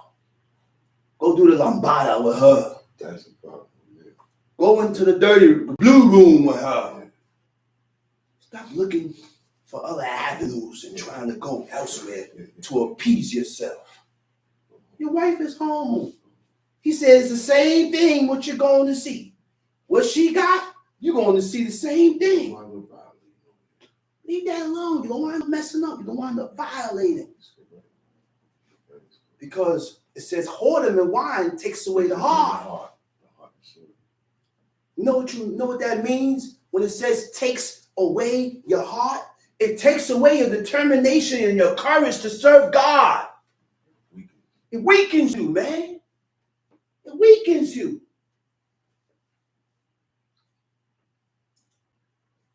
Okay, Tamshi. Neither shalt thou lie with any beast to defile thyself therewith. Neither shall any woman stand before a beast to lie down thereto. It is confusing. Defile not ye yourselves in any of these things. For in all these the nations are defiled, which I cast out before you. And the land is defiled, therefore I do visit the iniquity thereof upon it. The land itself vomited out her inhabitants. You shall therefore keep my statutes and my judgments, and shall not commit any of these abominations, neither any of your own nation, nor any stranger that sojourneth among you. For all these abominations have the men of the land done, which was set before you, and the land is defiled. That the land spew you not out also, when ye defiled it, as it spewed out the nations that were before you. For whosoever shall commit any of these abominations, even the souls that commit them shall be cut off from among their people. What verse you at? 30, last verse. Shall be what? It said, "There shall ye keep mine ordinances, that ye commit not any one of these abominable customs." God gave us customs, holy customs to follow. But we push away the customs of God to follow the ways and the manners of these people that we live amongst. He said, "Which are committed before you, that ye defile not yourselves therein. I am the Lord your God." Because by doing this, you will cut yourself off. Now, what's the word for cut off? Nikritu. Nikrita. Now, we're going to get into Nikrita now. So before I get into Nikrita, we're going to go into Numbers 15. Numbers 15, verse 29. Numbers 15, verse 29. That's what we're getting into. And when you get it, brother, You can read it. You shall have one law Uh-huh. for him that sinneth through ignorance. You should have one law that's for a person that sins through ignorance. What is ignorance? The word for ignorance in the Hebrew is shagah. Sheen, gimel, and if I'm not mistaken, hey. Right? And you know what that is? It means through error, through mistake, inadvertently. And guess what? We don't transgress by mistake no more. You were told already. You know. You just have put in yourself above the will of God. You just esteemed yourself and picked yourself above God to accomplish what you wanted to accomplish, not acknowledging how God feels about this situation. Okay? Now, sin of error or inadvertence. Inadvertence means unintentional. Unintentional means I didn't know. It was a good, Go ahead, read. Both for him that is born among the children of Israel, and for the stranger that sojourneth among them. But the soul that doeth aught presumptuously, whether he be born in the land or but the soul that does aught presumptuously, whether he be born in the what? In the land. Or a stranger, or the same stranger, reproacheth the Lord. The same has reproached God. Okay? Now, what is reproaching? Gadef. Gadef. Gadef means to insult or blaspheme. All right? Now, when you insult God and you blaspheme God, guess what takes place? To insult means what? To treat with insolence. Now, what insolence means? Insolent means what? Insultingly contemptuous in speech or conduct. Insultingly contemptuous in speech or conduct, which brings about boldness. You have became real bold to voice certain things that is against God. You have been real bold to voice what you disagree with God. Now you are becoming in what? Insolent with God now. Because people don't have no regard of God. People voice things and they say how they feel according with certain situations, but how you feel is against how God feels. It's against how God feels according to this situation. And they voice it not caring. Voice it not caring. Okay? Insolent, insultingly contemptuous in speech or conduct, boldness or impudent. Okay? Now, the other word is indignity. Indignity, right? Indignity or contempt. Now, impudent means disregard for others. Disregard for other people. The laws of God doesn't teach us that. I cannot reach my peak of holiness with God if I don't regard others. I got to regard you in certain situations, right? Because the law is for every man concerning his neighbor. Okay? Now we're going to get into indignity. Indignity is treatment or circumstances that cause one to feel shame or to lose one's dignity. An action that offends against a person's dignity or self-respect. Now, what is dignity? The state or quality of being worthy of honor or respect. The only way you're going to be worthy of honor or respect from God is with, I have to honor what God honor and respects. See, dignity is a personal quality of being worthy of honor or worthy of esteem. A man with dignity has self-control. A man with dignity has self-control. And I know when certain situations you have to control yourself. Mm-hmm. I know with certain situations you have to control yourself. Mm-hmm. And, okay? Now, what's the other one? Contempt.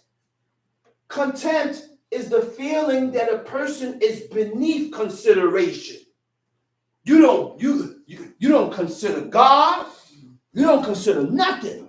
The only one you consider is yourself. And you cannot get to God with that mentality. You cannot reach the height of righteousness with that type of mentality, only considering and putting yourself under consideration. Okay? Disregard for something that should be taken in account. That's contempt. So when you lack respect or fear of something that is usually respected or feared, come on, man. We got to read these laws, understand these things that we're reading about, and begin to start putting it to use. All right?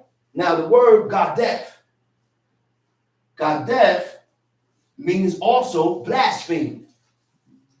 Okay? Means to blaspheme. So when you blaspheme is when you have no respect for what the Most High have respect for. No respect for God. When you don't have no respect for what God have respect for, that's heavy, man. That's when you blaspheme. That's the beginning of blaspheming God. When you don't have respect for what God have respect for. And this is why when people voice certain things and say certain things that is against what God says, that's blasphemous words. Blasphemous words. I don't agree with that. I don't like that. You know what? What I care about what you like or how you feel. You gotta care about how God feel about certain things. But check it now. This is not me saying this. Remember, this is God saying this. God don't care how you feel about certain situations or whether you accept it or not. You know who cares about that? Man. Man will care about how you feel, and because of how you feel about it, they will change, and they won't do it to appease you. Yeah, man does that. Because he's considering your feelings. But God don't consider your feelings. God said, follow me, follow my laws or die. Change your way of thinking or die. Change the way you think or die. Accept this or die. He said, curse be all those that does not confirm. Confirm me to agree. Right. Curse be all those that does not agree with all these words that are in this book. God said that, not me. So you want to continue to forsake, because you're also forsaking God when you don't conform or agree to what the book says, right? And why I say that is, and why I have this dictionary, because forsake, a form of forsaking God. To forsake means to abandon. When you forsake God, you abandon. When you forsake God, it means to renounce. Goes into what you say. To renounce, right? To renounce. To renounce things that you renounced. You renounced it with your mouth, voicing it. Statements. Declarations stating that what you agree with and what you don't agree with. And that's a form of forsaking God. So guess what? We do it to our own self. We do it, man and woman, today we do it to our own self. Okay? The word reproach, it means to address in such a way as to express disapproval, when you express your disapproval, is the same as discrediting God. You refuse to accept. Do we realize what we're doing to ourselves? Are we aware of what we are doing to ourselves? Time sheet. But the soul that doeth aught presumptuously, verse 30. Go ahead. Whether he be born in the land or a stranger, the same reproacheth the Lord. And that soul shall be cut off from among But the people. soul that does aught presumptuously, biyad ramah, means a high hand. But the soul that does aught with a high hand, with a high hand, with a proud hand, right? Now, the word high with a high hand, you know what that means? Right? Now, where's my paper at, man? Goes into a proud hand, right? Biyad ramah, right? And again, you put your will and how you feel first before God. Before God, okay? Go ahead, read. Because he hath despised the word of the Lord, and hath broken. Because he has despised the word of God. Because he has despised the word of God, right? To despise means to hate. Now, when you despise God, go ahead. He said, because he had despised the word of the Lord. And had broken his commandment. And had broken. The word for broken is hepad. Hepad means to break, to violate, to void, to nullify. When you invalidate the laws of God, right? To break means to invalidate. To invalidate means to weaken. When you break God's law, it weakens you. It destroys you. It weakens and destroys the cogency. You know what cogency is? Cogency is having the power to constrain oneself. How do you constrain yourself? To hold yourself back. So when we break and we sin against God, I don't have the strength to hold my back from sinning. It weakens my cogency. I don't have the strength to hold myself back from sinning against my God. That's why everything works hand in hand. When I break the law, I can't resist the external forces. But when I'm doing the law, I have the strength to resist the external forces and the outside force. That's what strengthens you. By not sinning, by not transgressing.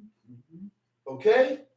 By not sinning, by not transgressing against the Creator.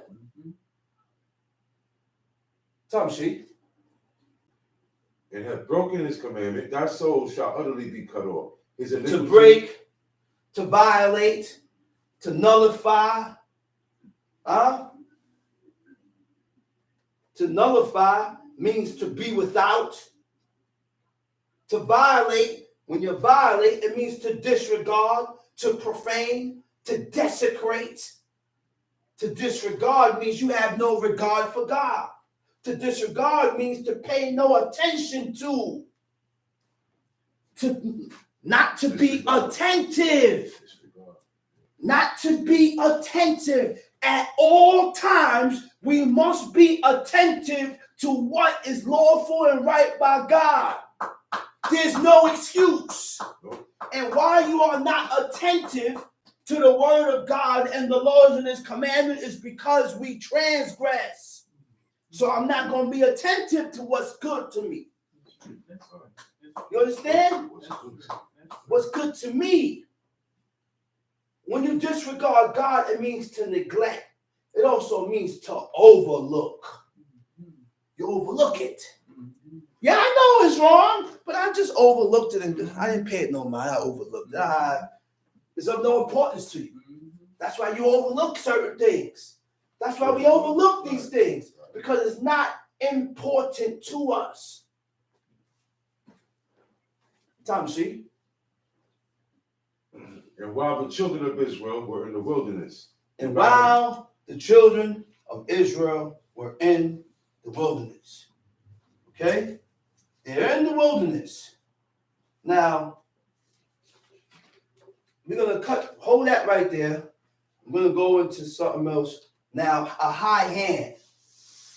When you have a high hand, B'yad Ramah, it says having or showing no regard for the rights, concerns, or feelings of others.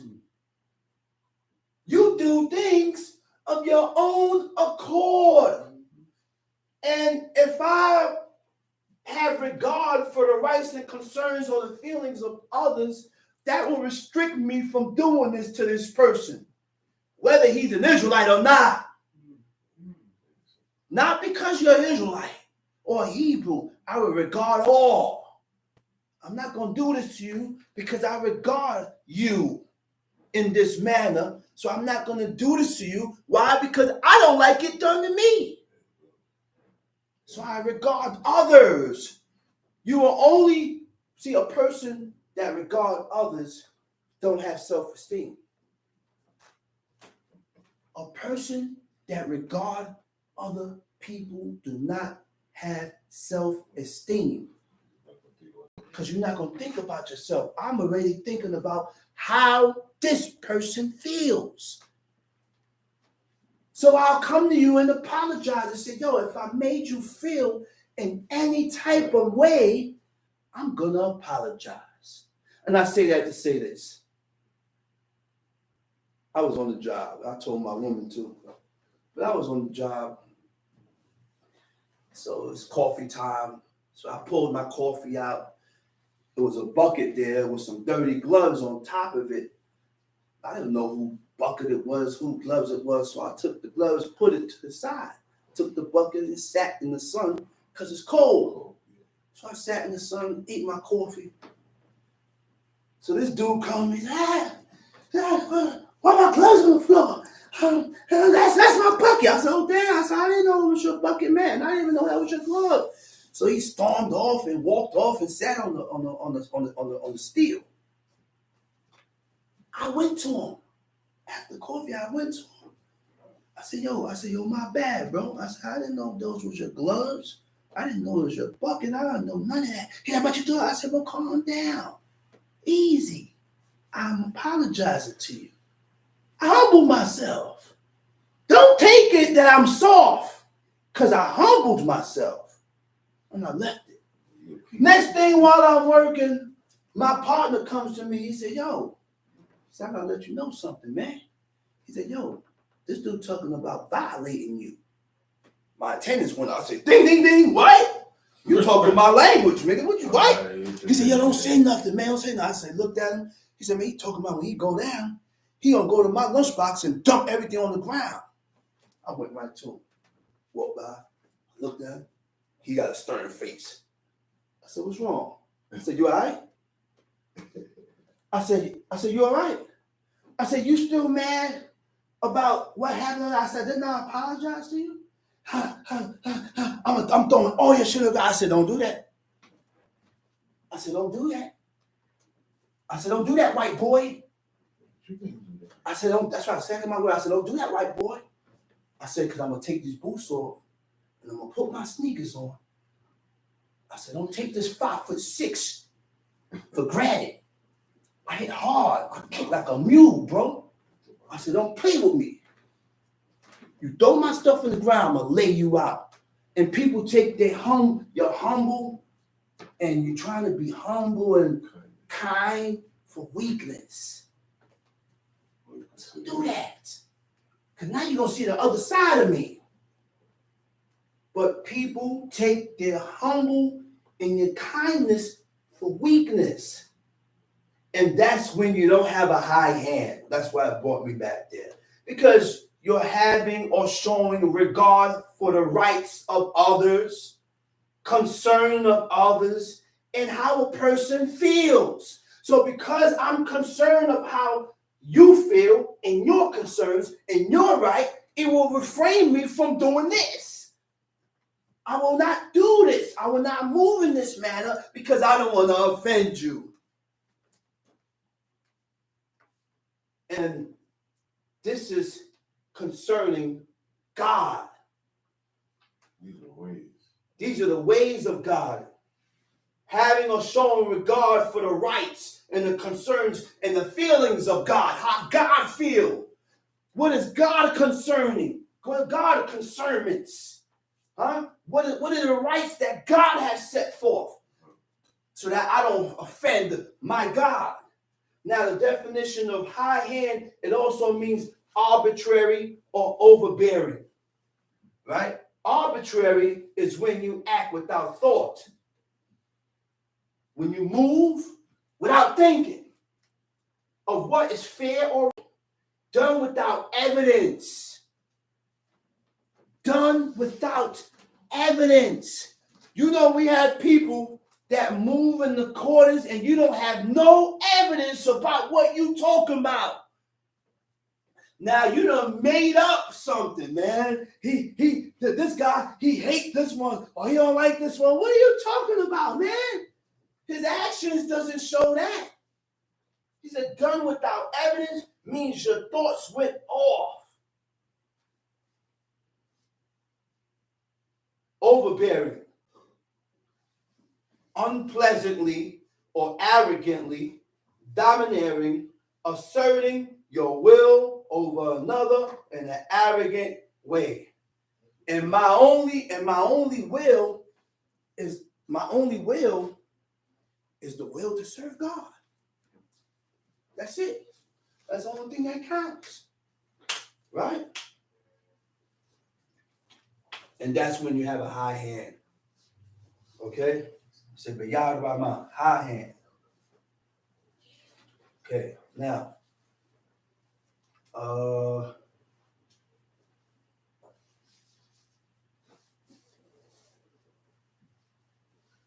and while the children of Israel were in the wilderness, they found a man that gathered sticks upon the Sabbath day, and they that found him gathering sticks bore him unto Moses and Aaron and unto all the congregation, and they put him in ward, because it was not declared what should be done to him.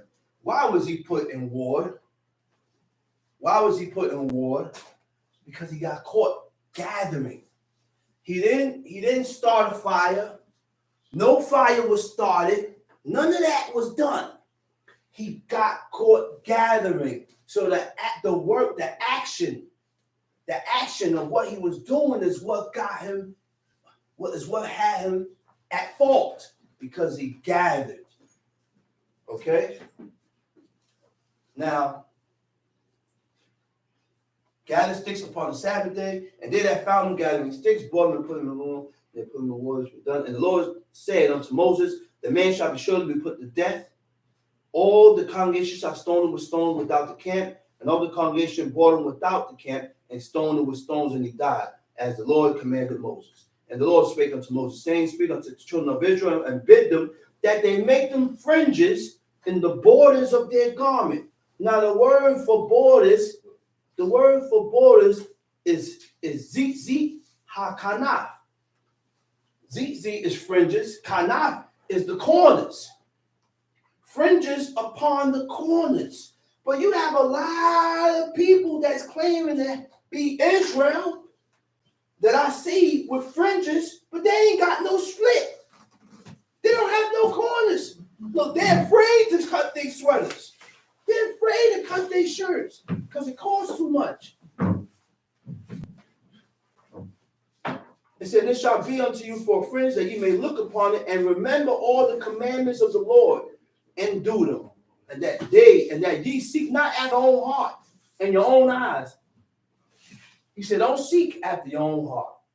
Don't seek after your own eyes. Which means whatever my desires is that is not compared or compatible to what God said, I have to leave it alone. I cannot continue to move in a certain way that is not accepted of God.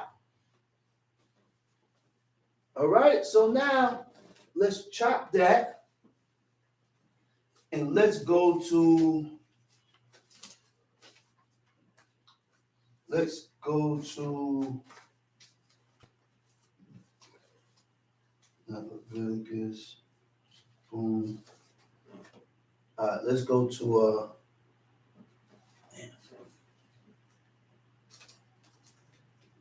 Nehemiah. Let's go to Nehemiah.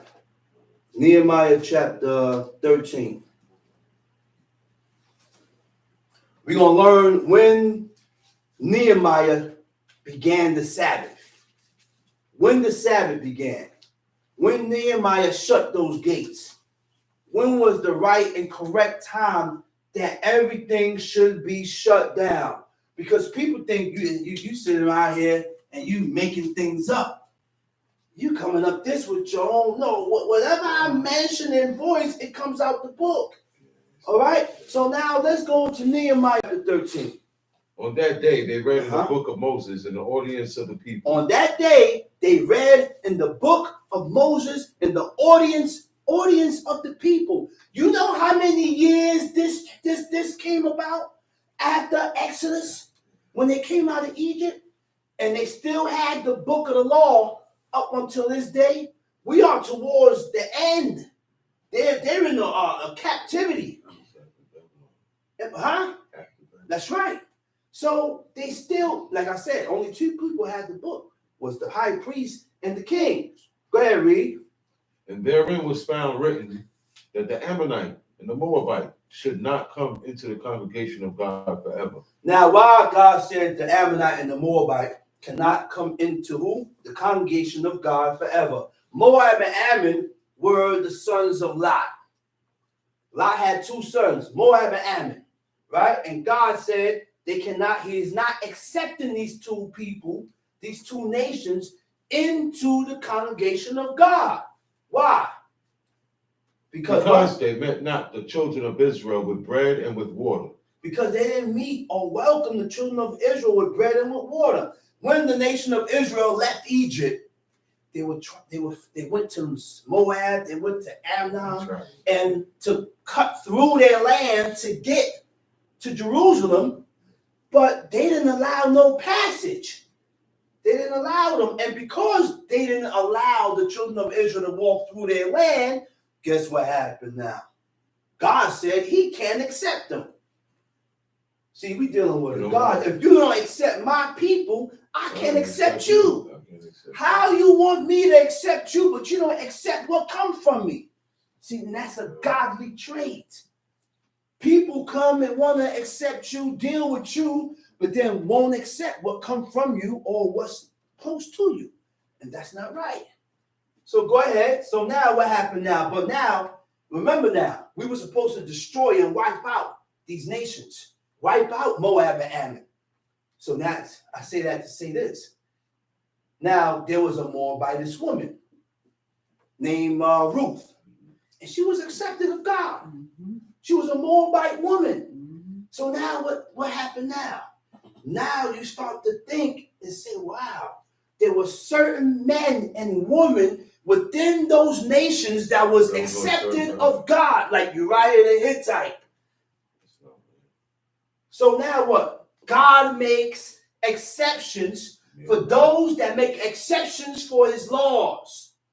In order for whatever nation you are, you make exceptions for God's law, you are accepted of him. You will be accepted of him, which means what? You don't have to be of Israel descent. It doesn't matter now. Oh, that's gone. That's done. All you got to do is accept what God said.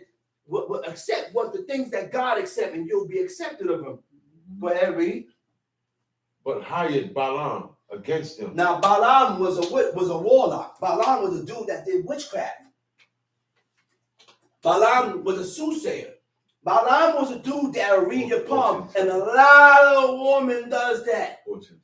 I want to find out if my man cheating. So I went to a psychic hotline, or I went to the psychic to find out, or I want to see this line means this. No, God says stay away from all these things. We don't go to no psychic to find out no future. We don't go to no warlock to stop this person from doing. We don't deal with none of those things. Because God hated it and God despised it. So we got to stay away from these things. So the Balaam was used to curse the nation, but because the nation of Israel was right with God, the curse was turned into a blessing. Go ahead, read. Now it came to pass when they had heard the Lord that they separated from Israel all the mixed multitude. Now when they heard the Lord, separated themselves from all the mixed multitude. And do you know, when I looked up the word for mixed multitude, it says Ered mi Yisrael. The mixed me probably means from me Israel. That was from Israel. The mixed ones. The mixed ones. The ones that was interracial. The ones that married into strangers and foreigners and aliens that was not of Israel descent. Go ahead, read.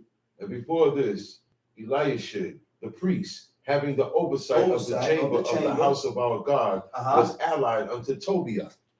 And he had allied. Right?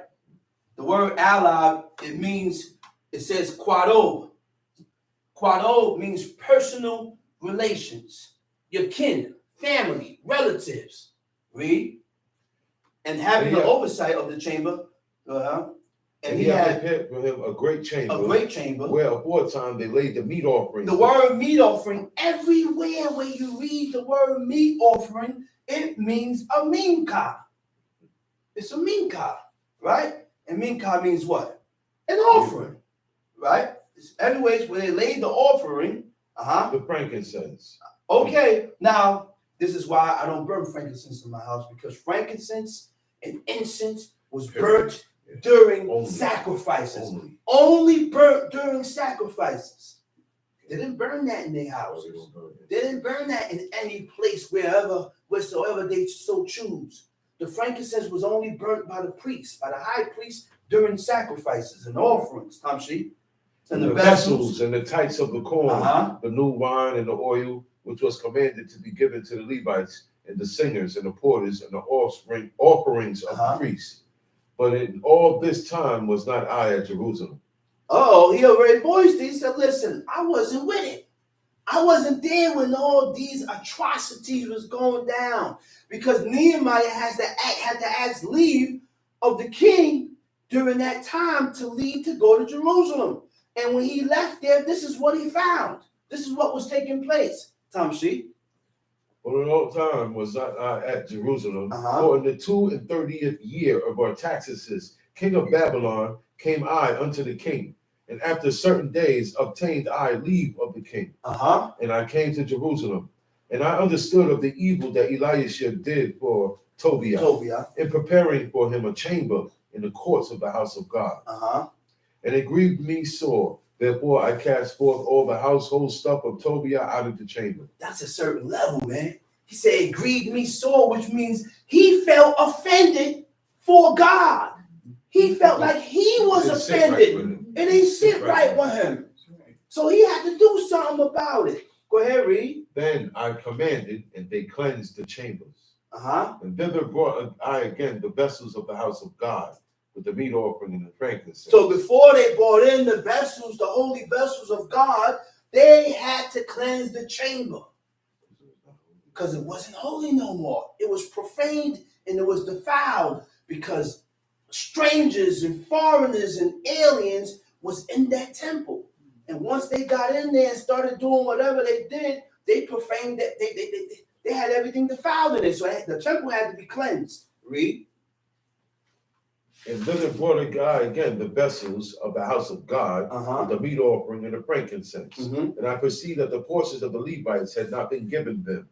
For the Levites and the singers that did the work were fled every one to his field. He said a portion of the Levites had not been given them. When you bring the meat offering and the fruit to tithe, the first fruits, who eats from that?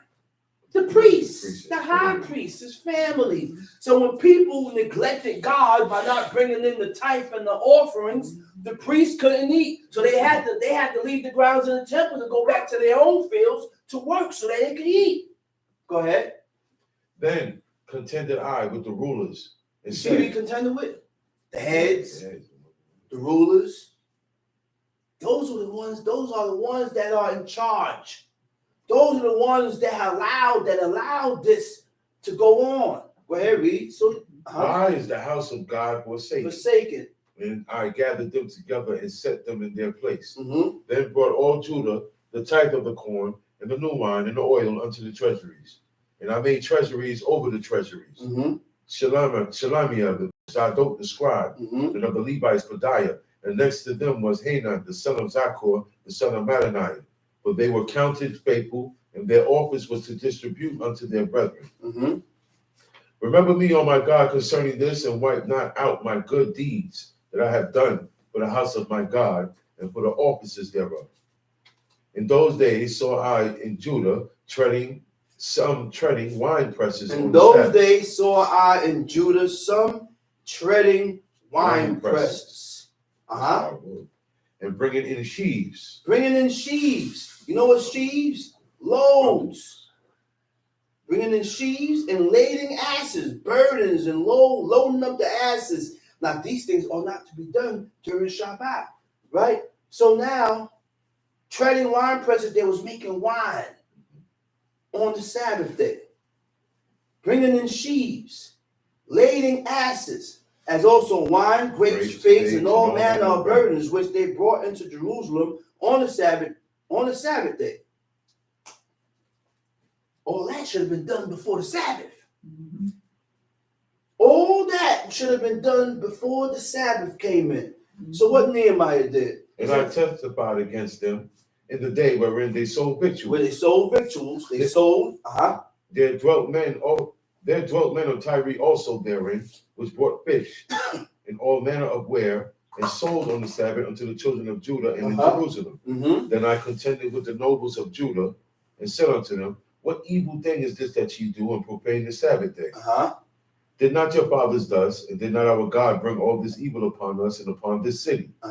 Yet ye bring more wrath upon Israel by profaning the Sabbath. And it came to pass that when the gates of Jerusalem began to be dark before the Sabbath. Okay, now it said, and it came to pass when the gates of Jerusalem began to be dark before the Sabbath day, I commanded that the gates should be shut and charged that they should not be opened till after the Sabbath. Now the word for dark, right? And it came to pass that when the gates of Jerusalem began to be dark, right? The word for dark, which means it ain't dark yet. It started to get dark. It started to get dark. And the word for dark is zalu. Zalu, Zadeh Lamed Lamed Shabuts, means when the shadow is cast. So when the shadow is cast, it ain't dark. And this is why I tell people, when the Sabbath is coming in, I look at the time when sunset, the time said the sunset, or when the sunset is at 4:30. I'm not going to begin the Sabbath or stop doing what I'm doing at 4:30. I'm going to stop it a couple minutes before. 15, 18, 20 minutes before. I'm already done, finished doing what I'm doing. And I'm in the house relaxing, waiting for the Sabbath to come in, because I don't want to get caught up in profaning and doing something that I have no business doing on the Sabbath day.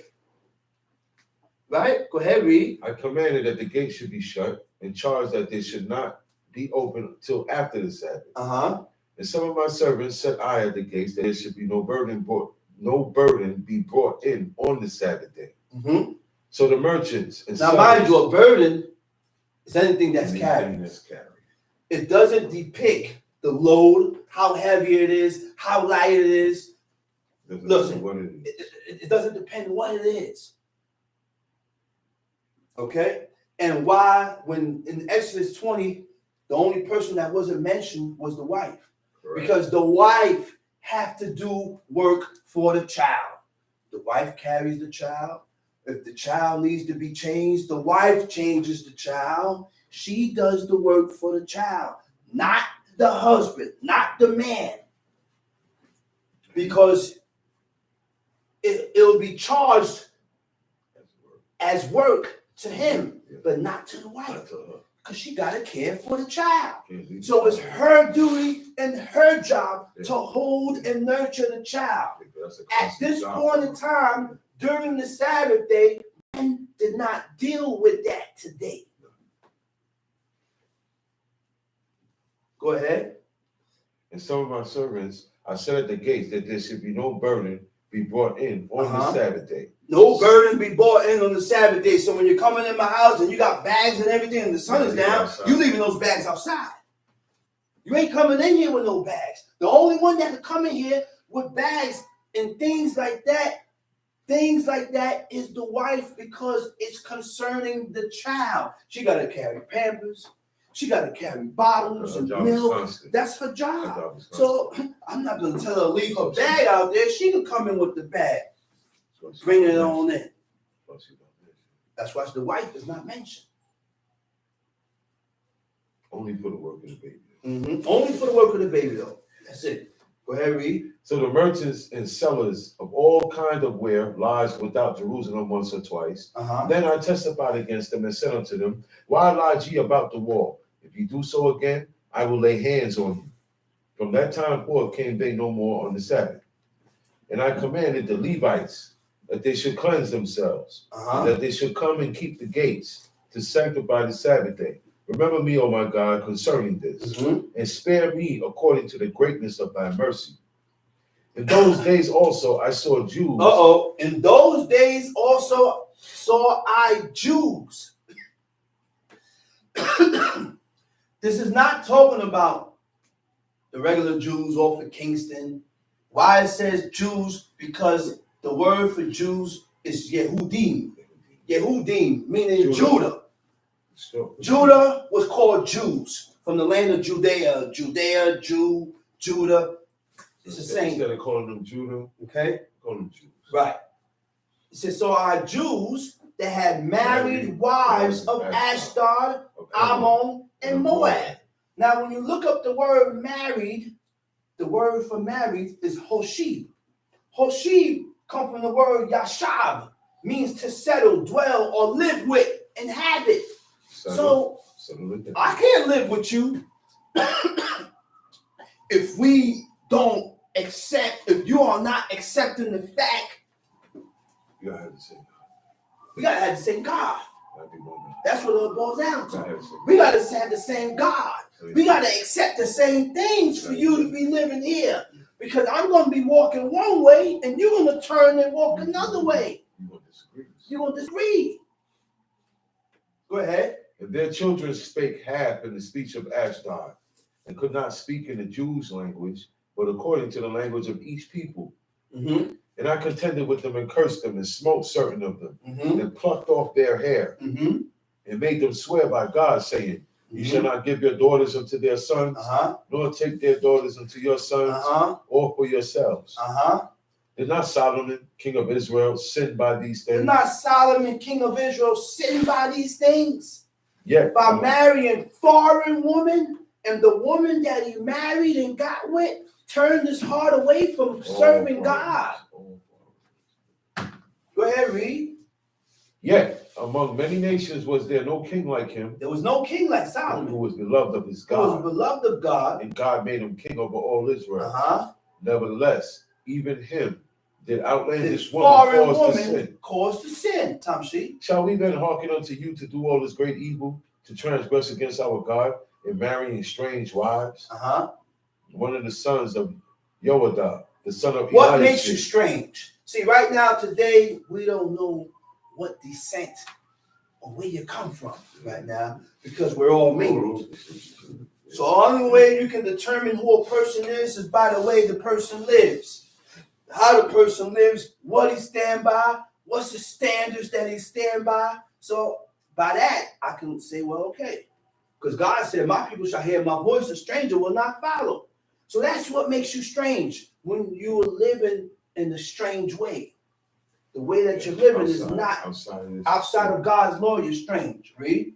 Shall we then hearken unto you to to do all this great evil, to transgress against our God and marrying strange wives. And one of the sons of Joadah, the son of Eliashib, the high priest, was son-in-law to Sanballat the Horonite. Therefore I chased them from me.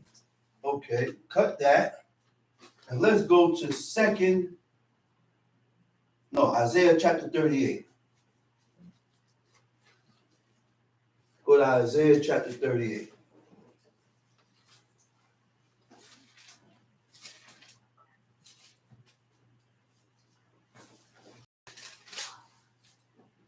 Got it? Yeah.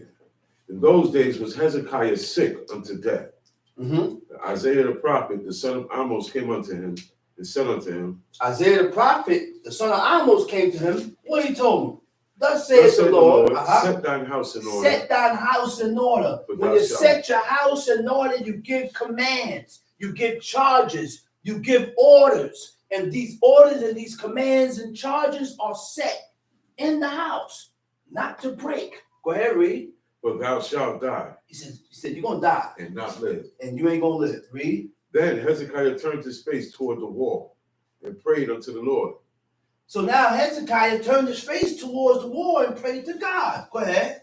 And said, remember now, O Lord. Remember now, O God. I beseech thee. I beseech thee. How I have walked before How thee. I have walked before thee. In truth. He said, remember how I walked before you in truth. Read. What's the next one? And with a perfect heart. And with a perfect heart. The word for a perfect heart, the word for perfect is a shalem. Shalem means to be complete. All barriers are covered with no opening for anything against God to enter. All barriers is closed. When we sin against God, there's a breach in the barrier. There's an opening. So now the desire for iniquity comes to my head and tell me, well, maybe I should rob this guy here. Maybe I should go steal this and take this to myself. Or maybe I should scam this person out of these money. Because of our sins against God, it leaves an opening in our spirit. You can either open it or you can close it, protect it. Okay, by the things that you do in life. Okay, now go ahead, read. And have done that which is good in thy sight. And Hezekiah wept sore. He said, and have done that which was good in thy sight. Hezekiah cried. He wept sore. Tamshi. Then came the word of the Lord to Isaiah, saying, okay, look what God told Isaiah. Read. Go and say to Hezekiah, thus saith the Lord, the God of David, thy father. I have heard thy prayer. You see what he said? He said, I have heard your prayer, King Hezekiah. He said, I heard your prayer. Now, why would God hear this man's supplication? Why did God hear his prayer? Because he was accepted. In order for God to hear your prayer when you pray, you got to be accepted of God. And how do you become accepted of God? By adhering and fulfilling and keeping all the words that you read in this book. We got to realize something. There's a way that God has ordained for us to live. There's a way, there's an order, there's a pattern that God wants us to live by.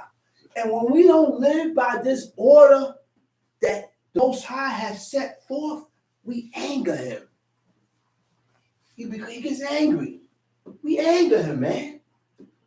And then when we anger him, he begins to distance himself from us. God ain't close to us no more. Go ahead, read. I have heard thy prayer. I have seen thy tears. Behold, I will add unto thy days 15 years. Look at that. Look at that. He said, listen. He said, I heard your prayer. I've seen your tears. He said, I'm going to add 15 more years to your life. Okay, go ahead, read. And I will deliver thee of this city out of the hand of the king of Assyria. I'm going to deliver you, the city, out the king of the hand of Assyria. And I will defend this city. I'm going to defend this city. Read. This shall be a sign unto thee from the Lord, that the Lord will do this thing that he has spoken. Behold, I will bring again the shadow of the degrees, which is gone down in the sundial of Ahaz, 10 degrees backward. So the sun returned 10 degrees, by which degrees it was gone down. You see that? God turned this the first time in history where time backed up. Time got turned back to add to a man's life. Tamshi. The writing of Hezekiah, king of Judah, when he had been sick. The writing of Hezekiah, king of Judah, when he had been sick. And was recovered of his sickness. And was recovered because of his sickness. Right? And lived because of his sickness. That's what it says in the Hebrew, right? Now, okay, yeah, and lived because of his sickness. Go ahead. I said, in the cutting off of my days. In the cutting off of my days. I shall go to the gates of the grave. I shall go to the gates of the grave. I am deprived of the residue of my years. I am deprived of the residue of my years. You know what deprived means? The word deprived is pakwak, pe kuf dalet. Pakwak means to be punished. He said, I am punished for the remainder of my years. For the rest of my years, God punished me. Read. I said, I shall not see the Lord, even the Lord, in the land of the living. I shall behold no more with the inhabitants of the world. I shall not see the Lord, even the Lord in the land of the living. You ain't going to see God while you're alive. Go ahead, read. I shall behold man no more with the inhabitants of the world. Mine age is departed. My age is departed. And is removed from me as a shepherd's tent. It's removed from me as a shepherd's tent. I have cut off like a weaver my life. He will cut me off with pining sickness. He will cut me off with pining sickness. From day even to night wilt thou make an end of me. I reckon till morning that as a lion, so will he break all my bones. From day even to night wilt thou make an end of me. Like a crane or a swallow, so did I chatter. I did mourn as a dove. Mine eyes failed with looking upward. O Lord, I am oppressed. O Lord, I am oppressed. Undertake for me. Undertake for me. What shall I say? He hath both spoken unto me, and himself hath done it. I shall go softly all my years. Softly all my years in the bitterness of my soul. You know what that means? To go softly, to bring ease, comfort, not violence. I'm going to go on in my life, rest of my life, being humble.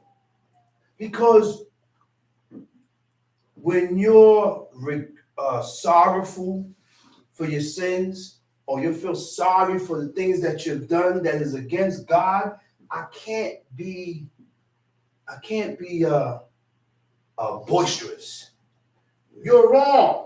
And when a person has acknowledged that he's wrong, or he or she is wrong, you gotta quiet that down.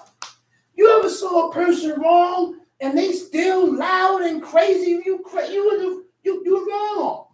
But that person does not acknowledge that he or she is wrong. That's why they continue in that manner. Go ahead. Oh Lord, by these things men live. By these things men live. And in all these things is the life of my spirit. So wilt thou recover me and make me to live. To recover, to restore. So shalt thou restore me and make me to live. You know what restore means? In order to be restored, you got to die. You heard what he said? Restore the life. In order for God to restore life back into you, you have to die first. So this life is not the last, it's not the end of it. There's more. There is a life after death. Only if you live according and do the things that is lawful and right by God in this life to prove yourself first. Then you will receive the reward of living again. And this time, you ain't going to die. This time, God is going to remove death. Because death was only instituted through who? Through the serpent.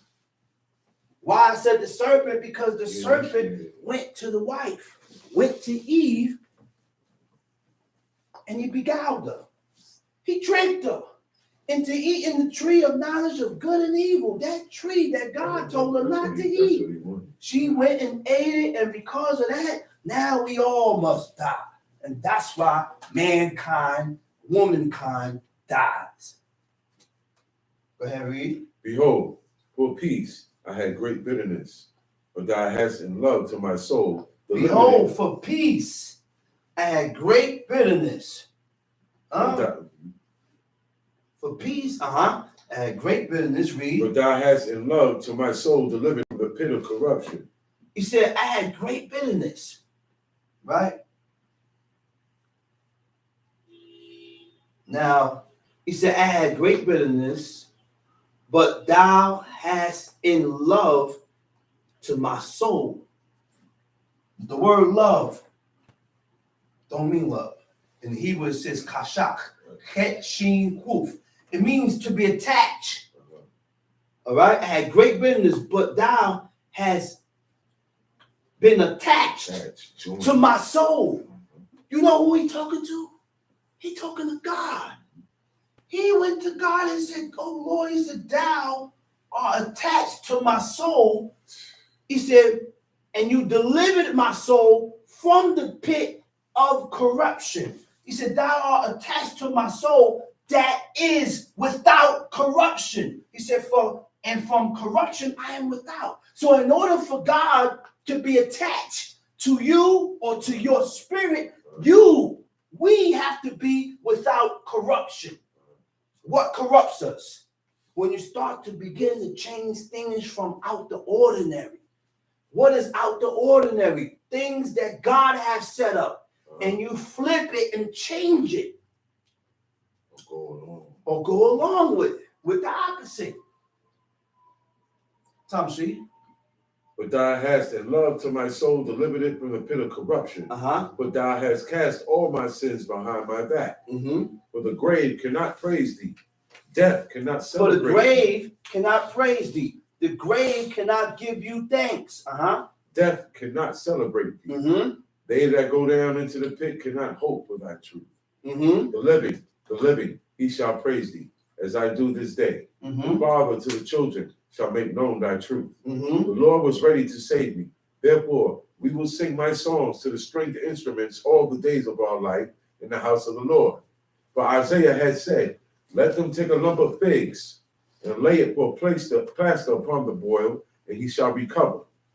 Hezekiah also had said, what is the sign that I shall go up to the house of the Lord?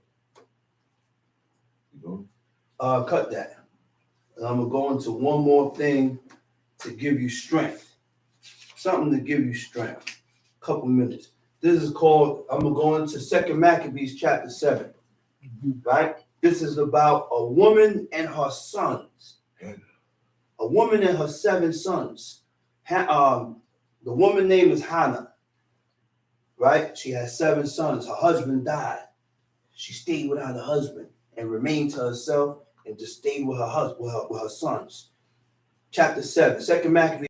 It said, and it came to pass also that 7 brethren with their mother were taken and compelled by the king against the law to taste swine's flesh. So during their captivity, it was a king that took this woman and her sons, and they held them to force them to eat swine. Swine is pork, because God already gave laws, commandments, and statutes not to eat the pig, and there's certain animals that we can't eat. Why we don't eat pig? What is the reason why we don't eat pig? Because a cattle has to have 3 characteristics. They have to chew the cud. What is chew the cud? Chew the cud is when an animal chew its food, bring it up, and eat it again. They have more than one stomach. Chew the cud, cloven foot, and part the hoof. What is cloven foot? You see a horseshoe? A horseshoe is not. It has a horseshoe is cloven, but it doesn't have a split. Part the hoof. So a deer feet. You ever seen a deer feet? A deer foot is cloven and it's split, and they chew the cud. Those are the only animals that we can eat. The pig is cloven foot, and it part the hoof, but it doesn't chew the cud. He said, therefore it shall be unclean to you. That's why it is unclean. That's why we don't eat pig or swine or nothing like that, right? Now they were forced to eat swine's flesh and were tormented with scourges and whips. He said, but one of them that spake first said, thus, what wouldest thou ask or learn of us? One of the sons stepped up. He said, what do you want from us? What do you want from us? What are you trying to get out of this? He said, we are ready to die. He said, we have chosen to die rather than transgress the laws of our fathers. Let's get this on, man. And I told my woman that one day. She looked at me like I was crazy. I said, nah. I said, listen here, man. I said, I will happily choose death than break any of these laws in this book. That's right. I will happily choose to die than break any of these laws. Some people look at you like you're crazy and say, what? Not me. If they want me to eat the bacon, I'm going to snatch the bacon. I'm going to eat it for my life so I can continue living. Life means nothing to me if I have to live and violate God's law. That's right. You're going to pay for it later. Because you're going to pay for it later. Yeah. You're going to pay for it later. There's a judgment that goes down after death. There's a judgment that goes down when we die, man. When we sin against God and break these laws, you got to answer for these offenses that we offend God with. Okay? He said, then the king, being in a rage, he got angry because of what this young man told him. He said, man, we ready to die. So don't think you're going to get anything out of us. One was able to speak for all. 7 boys and the moms had the strength of that mother was greater than all of them. He said, then the king, being in a rage, commanded pans, cauldrons to be made hot. Cauldrons and pans, they put it on the fire. Now they got the pans hot, right? He said, which forward being heated, he commanded to cut out the tongue of him that spake first. The first one that spoke and said this, he grabbed him and cut his tongue out. So you don't. Ain't no more talking from you, right? He said, and to cut off the uttermost part of his body, he castrated him, cut his member off. The rest of his brethren and his mother looking on. So while he castrating this one, 6 brothers and the mother is watching. You got it? Yeah. Read it. Verse 5. Now when he was 2 Maccabees chapter 7, verse 5. Read. Now when he was thus maimed. Now when he was thus maimed In all his members, he commanded him being yet alive to be brought to the fire. The same one that he maimed, tongue out, castrated him, he took him and brought him to the fires where the cauldron and the pot is. Go ahead, read. And to be fried in the pan. Fried him in that pan. Go ahead. And as the vapor of the pan was for a good space dispersed, they exhorted one another with the mother to die manfully, saying thus. While they're frying their brother in the pan, the mother and the 6 boys are standing right there. He said, yeah, let's go. He said, we're going to die for God. He said, let's go. We ain't crying. They wasn't crying because crying showed weakness and they're going to break. The mother stood there and looked on manfully. Say she girded her loins with a manly stomach. It's not going to break her. She didn't break. The 6 boys didn't break. They stood there and exhorted and pushed each other and gasped, hyped each other up. Why did you sit there? He said, the Lord God looking upon us, and in truth hath comfort in us, as Moses in his song. You heard what they said? He said, listen, why are you doing this to us? He said, God is looking down on us. He's like, it had comfort. He said, yeah, die for my lords. Yeah, comfort them. They're doing good. Yeah. As Moses in his song was witness to their faces, declare, saying, and he shall be comforted in his servant. This is 2 Maccabees chapter 7, verse 7 in the Apocrypha. So when the first was dead after this number, they brought the second. So when the first one dead now. They maimed him, cut off, castrated him, cut his tongue out, and put him in that pan, that big, large pan that was heated, and killed him. While he's dead, they grabbed the second son. Read. They brought the second to make him a mocking stock.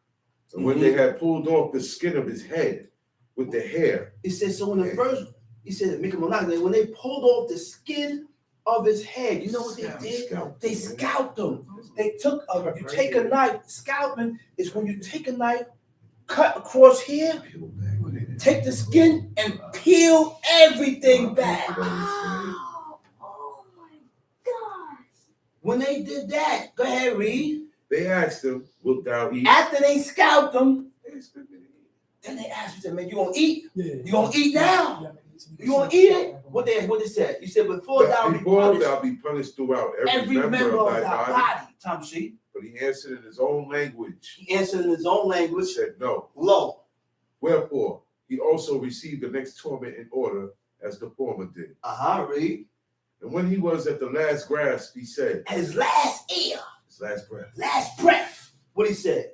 Though thou, like a fury, takest us out of this present He said, life. you, like a fury. He said, you out here. He said, you here. He said, you taking us and killing us out of this present life. Go ahead. But the king of the world shall raise us up. But the king of the world, who's the king of the world? God. He said, God is going to raise us up.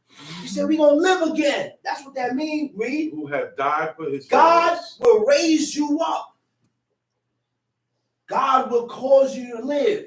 Only those who have died for his who laws. have died for his laws. And that's why I said what I said.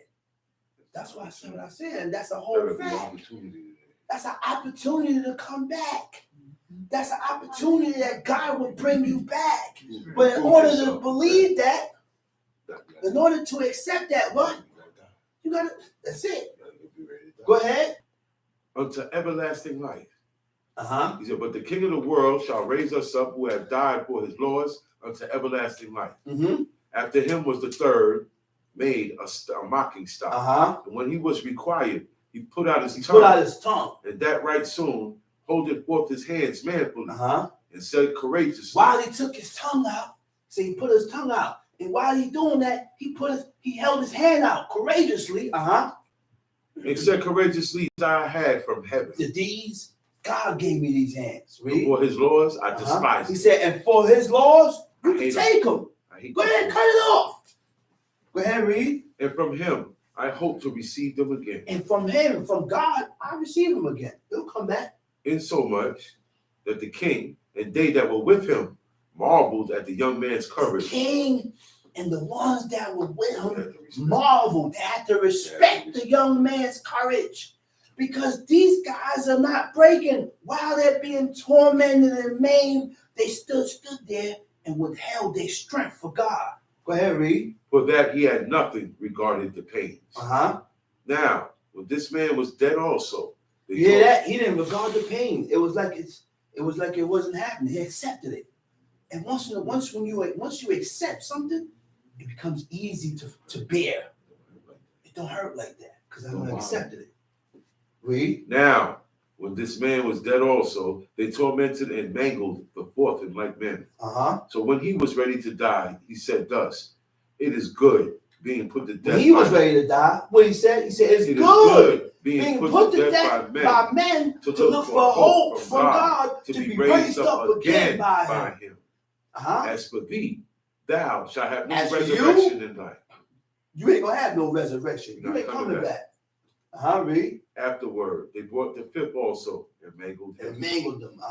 Then looked he unto the king and said, thou hast power over men. The one that he got mad, the fifth one that got mangled, he looked at the king and said, man, you got power over men. You got power over us. So that's why you're able to do what you do. Yeah. Read. Thou art corruptible. He said, but you're corrupt. Thou doest what thou wilt. He said, you do what you want to do. Yet think not that our nation is forsaken of God. He said, yet you don't think that the nation of Israel was forsaken of God and abandoned of God?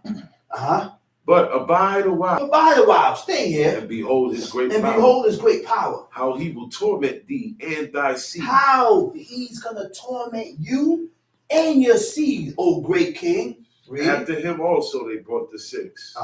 Who being ready to die said, be not deceived without cause. Mm-hmm. For we suffer these things for ourselves. This is the key here. Look what the sixth one said. He said, what? Be not deceived without cause. For we suffer these he said, things because we suffer these things for for ourselves, having sinned against our God, and people fail to realize that. Why everything happened to these black people? You know, our people. I gotta look at the person. I said, what do you mean our people? My people are the ones that serve God. That's how you become my people. Because not because you're black means we're the same. But we suffered punishment, went through slavery, and all this that you see about is because of our transgressions against God. all the injustice. Why all of a sudden Officer Henry looked at this black man and took him, beat him to a pulp and shot him? Nothing was done. He did something that was against God, that God allowed this officer to do that to him. Yeah. And we don't look at things that way. Great Savior, great place. Go ahead, read. But think not thou that takest in hand to strive against God, that thou shalt escape unpunished. But the mother was marvelous above all. The mother was the marvelous one. They saved the mother for the last, hoping to break this woman. And worthy of honorable memory. But when she saw her 7 sons slain within the space of one day, she bare it with a good courage. Because of the hope that she had in God. Yea, she exhorted every one of them in her own language. Yeah, she exhorted and hyped them up and pushed them from the first all the way down to the 7th one. Filled with courageous spirit. And stirring up her womanish thoughts with a manly stomach. She said unto them, I cannot tell how he came into my womb. This is what the woman, this woman. She said, yo, I can't tell you how you came into my womb, son. For I neither gave you breath. I didn't give you breath. Nor life. Neither was God did. Neither was it I that formed the members of every one of you. We don't consider that our child is formed within a woman's womb. From sperm to an egg that meet a liquid substance, and a baby is formed in here. You don't think that's the work of God? Organs. You don't think that's the work of God? That's what a woman said, yo, I don't know how you got here. How? I can't tell you. That's why man have the seed of life. Man has the seed of life. His testicles contains male and female chromosomes. So when you tell me my child, hey, listen, that child was with me first. And it's still with me right now. Whatever child I'm going to have is swimming around in my nutsack. And when, guess what? When a man decide, listen, that's what I told my woman one time, she got all beefy. I could have picked a different oven to bake this bread. I could have picked a different oven to bake this bread. That's right. I didn't have to put this child in you. That's right. All right, go ahead and read. Verse 23. But doubtless the creator of the world. The creator of the world, who formed the generation of man, and found out the beginning of all things, will also of his own mercy give you breath and life again, as ye now regard not your own selves for his law's sake. Now Antiochus, thinking himself despised and suspecting it to be a reproachful speech, whilst the youngest was yet alive, did not only exhort him by words, but also assured him with oaths that he would make him both. So now Antiochus went to the last son. He said, listen, if you eat of this swine's flesh, he said, I will make you rich and a happy man. If he would turn from the laws of his fathers and that also he would take him for his friend and trust him with affairs. Verse 25. But when the young man would in no case hearken unto him, the king called his mother and exhorted her. The young man ain't listening to him. So the king went, called his mother and told her, he said, listen, go on and counsel this young man so he can save his life. So I don't have to do this to him. Go ahead. That she would counsel the young man to save his life. And when she had exhorted her with many words, she promised him she would counsel him. Look what she told him. But she, bowing herself toward him, laughing the cruel tyrant to scorn, spake in her country language on this manner. O my son, have pity upon me. Oh my son, have pity upon me. That bare thee 9 months. Bear thee 9 months of my womb. And gave thee such I gave thee suck 3 years. And nourished thee. And brought thee up unto this age. And endured the troubles of education. I beseech thee, my son. She said, I beseech thee, my son. Look upon the heaven and the earth. Look upon the heaven and earth. And all that is therein. And consider that God made them of things that were not. Okay. Wait a minute. He said, look in the heavens and see. He said, God created the heavens and the earth of things that were not. It wasn't in existence. It wasn't. It was nothing there. God didn't need nothing to create a heaven or earth. We don't need anything. When God spoke it, it came into existence. You gotta go get nailed. What verse you at? That was a young man. This tormentor. 28. 28. I beseech thee, my son, look upon the heaven and the earth, and all that is therein, and consider that God made them of things that were not. And so was mankind likewise. And that's the way mankind was created also. Fear not this tormentor. Fear not, don't fear this tormentor. But being worthy of thy brethren, take thy death. And I may receive thee again. In mercy with thy brethren. You see what she told him? She said, listen, go on up and die like a man. Because it's going to come a time when we see each other again. All right? While she was yet speaking these words, the young man said, whom wait ye for? The young man went to the tormentor and said, what you waiting for? Do what you got to do. I will not obey the king's commandment. But I will obey the commandment of the Lord that was given unto our fathers by Moses. And thou hast been the author of all mischief against the Hebrews. Shall not escape the hands of God. For we suffer because of our sins. We suffer and we're going through this because of our iniquities. We gotta go through this. And remember now, test, trial. God put you through certain things to test your strength in God. That was the test that God put you through to show their faithfulness to the Creator, and they passed. Loyalty. That's right. All these things is to the death. That's right.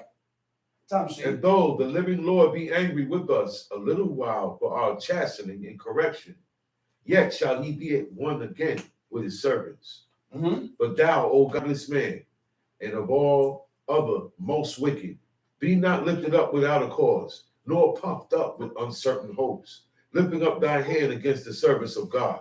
But thou hast not yet escaped the judgment of Almighty God, who seeth all things. For our brethren, who have now suffered a short pain, are dead under God's covenant of everlasting life. But thou, through the judgment of God, shall receive just punishment for thy pride.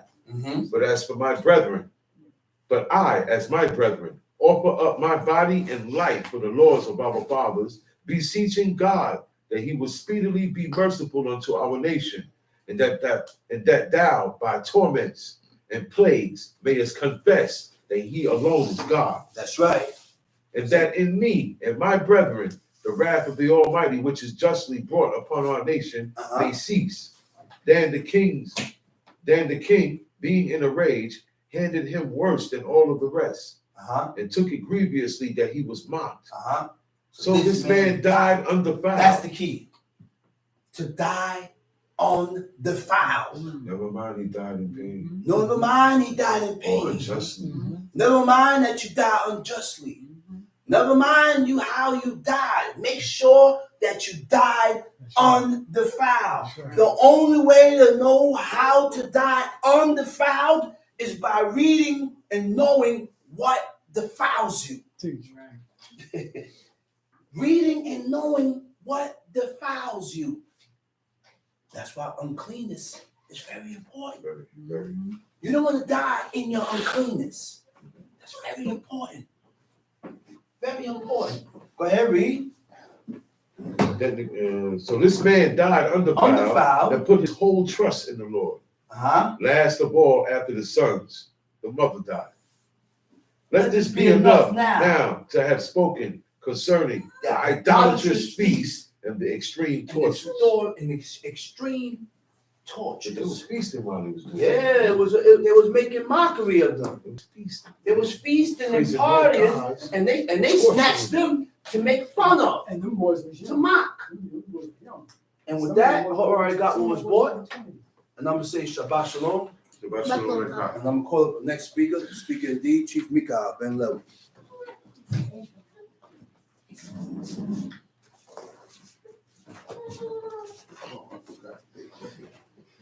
You ever see what sound is that, man?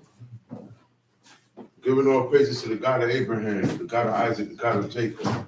Giving all due respect to my father, my teacher, my leader, Chief Eleazar, and Dodo, the tribe of Levi. Giving all due respect to Chief Men, Prince Men, mothers and sisters, mothers in Israel, brothers and sisters.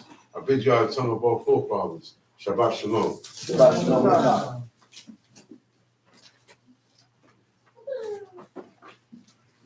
We're going to go to Leviticus chapter 19.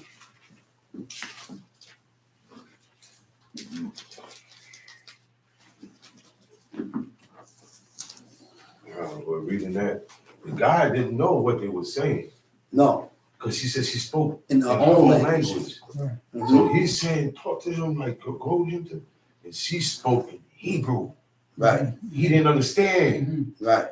but he could tell by the way it's going down, she's not helping him. No. That's right. She's strengthening her son. That's right. Yeah, that's right. That's who strengthens the children, no matter how old they was. The father and the mothers. That's who strengthen you. That's right.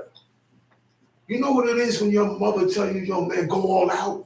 Yeah. Or your father tell you go all out? You're gonna go all out, right or wrong. Yeah. You're not gonna think about no consequences. No. Or don't go. Yeah. See, because their command is like God's command. God said they get that. Only 2 people on this planet get it.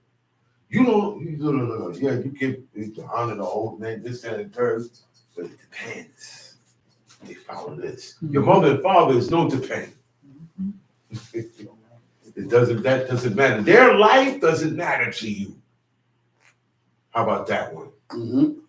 How about that one? Yeah.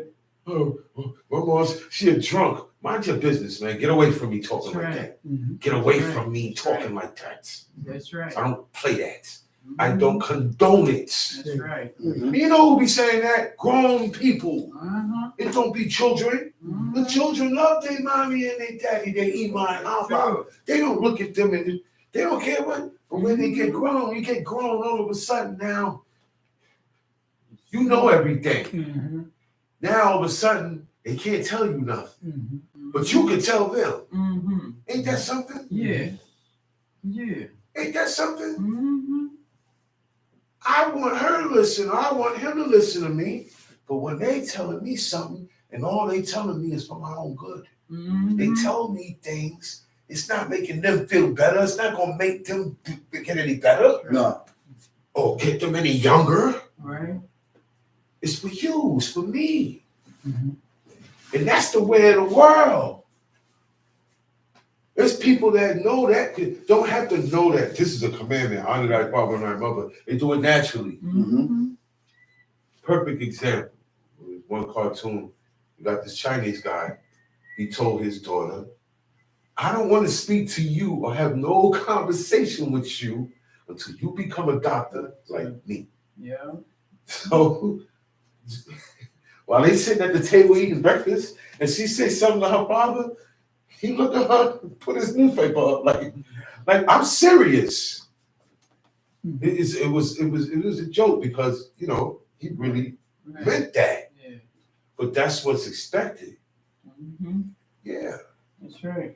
You know why? Because that's what you expect with yours. Mm-hmm. One female asked me the other day, I said, but I don't understand. People, Israelites, heathens, whoever, they love shooting this down now. Oh yeah. I noticed that. I said, man, baby, you shooting down what God said in the Garden of Eden. He said, I don't see why would God put it there. Mm-hmm. Wow. You know what comes Wow. next. I'm afraid. She said, I said, first of all, I gotta say something. Didn't you get brought up in the church? Because I know very well they don't teach you that in the church, to be asking questions like that. All right, anyway, second of all, when you tell your son or your daughter, when you tell your kids, don't touch that, do you explain why? Yes or no? Do you explain why? Nope.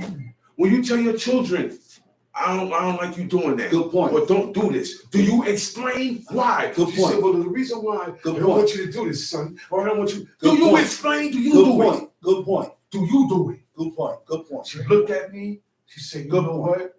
She said, you right. Good She says, point. don't ever question Good point. anything God say or do. Any method, any Good procedure, don't question it.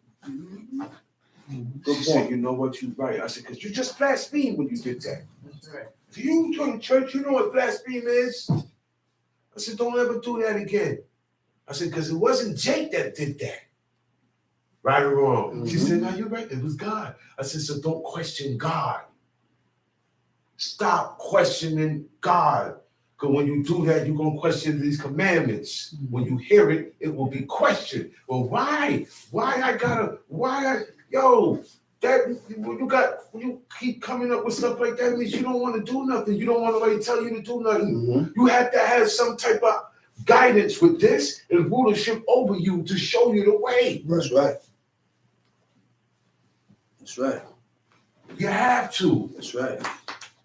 So don't voice things like that. Stop thinking like that. You do the same thing that God do. Mm-hmm. How about that? You govern things. You want the same acknowledgement That's right. that we're supposed to be giving to God. Yeah. People get mad when you don't acknowledge him. He in your house and get mad when you don't acknowledge him. Yeah. And did that. But you can't be that way. Yeah. You gotta stop questioning. Another thing, you cannot question the people who we read about that God said was godly, that God said is my servant, okay, that served God. Everything they did, do not criticize. Please don't do that. Right. Because you to criticize means because you don't know the ways of God yet. You don't know the ways of the Lord. Tamshi. Elohim spake unto Moshe, saying, speak unto all the congregation of the children of Israel. And Speak to everybody, not just the priests, but not just the people and not the priests. This here is for everybody. Tamshi. You shall be holy, for I Elohim your El am holy. The first commandment in this chapter is to be holy. He said, ye shall be holy. Why? For I Elohim your God. That's why you gotta be holy. Because God is holy. That's it. You have to be, he said, godly. So that means this person is godly. That means he's holy like unto the Lord. So the first thing to do now is to be holy. But the person really don't know what it is to be holy. Most people grow up, the only thing they hear about that is holy water. Am I correct? That's the first thing people in the world hear about. That's holy. That water is not holy. I'll tell you later on tonight what that water really is. You'd be disgusted to find out what that water really is and where it comes from and what's done with it. And all right? So Holy means to be separated. That's it. Holy means to make a difference. That's right. Holy means not the same as, to set apart That's right. to the service of God. Now, the holiness, all this stuff is make you holy because you serving God. Yeah. You don't have to be like see Moses. Moses served God and he had a special service to God, leading the people out. Your only service is to serve God in your life. Okay? He said sacred. So the thing that makes you holy is sacred. You understand what I mean? Right. It's valuable to you separately when dealing with God, because separate, holy. These are the things that's sacred, characterized, okay, by perfection and transcendence. All right? Transcendence is going beyond usual limits. You're past the average. That's right. All these my Abba made us right and put up here That's right. as guidelines and help. He's not going to be here all the time. Mm-hmm. He left his legacy here, That's right. but his legacy is God's legacy. That's right. His legacy is to live towards God. So that's why he left all these sayings here. The words of meanings. Most of this over here is the words that have meaning, that we read about a lot here in the book. That's right. So you get a clear understanding what Right. rebellion is, Right. what to Right. rebel is opposition. I'm against whatever it is I'm rebelling against. I am opposition to it. I am opposite to one Right. in who? Authority. Whoever's in charge, I rebelled against it. That's right. You say, oh man, what's all that? Oh man, the city is overtaken by the rebels. There's a rebellion going on, a revolt. They are rebelling against the one in authority. In this case here, the one in authority is the Most High God, not me. The Most High God. He's the one in authority. So when we oppose ourselves or sit opposite to these commandments and ways and statutes, we rebel. Or dominance. I will allow myself to be dominated by God's commandments. Yeah. But when you go by these rules, you also, God is your dominion, your dominator now. He has dominion over you. The same way he said, man shall have dominion over the earth. Right or wrong. He's going to rule. Whoever is in charge of you, whoever gave you these rules, that's your ruler. Okay? It said, then down here, look. It says stubborn. To be stubborn. You know what that is? Unreasonably. I don't even have to look in the dictionary. Unreasonably. You know what that means? You can't make this guy making no sense. I'm trying to talk to him, or you trying to talk to him, and he ain't listening to nobody. He's unreasonable. You can't reason with him. You know what that sounds like? Somebody in a book here we read about. Somebody said that. They said, yo, this man here, he's a man that you cannot reason with. Nabal. His servant. I'm trying to tell you, dude is coming right now to peel your cap wig off.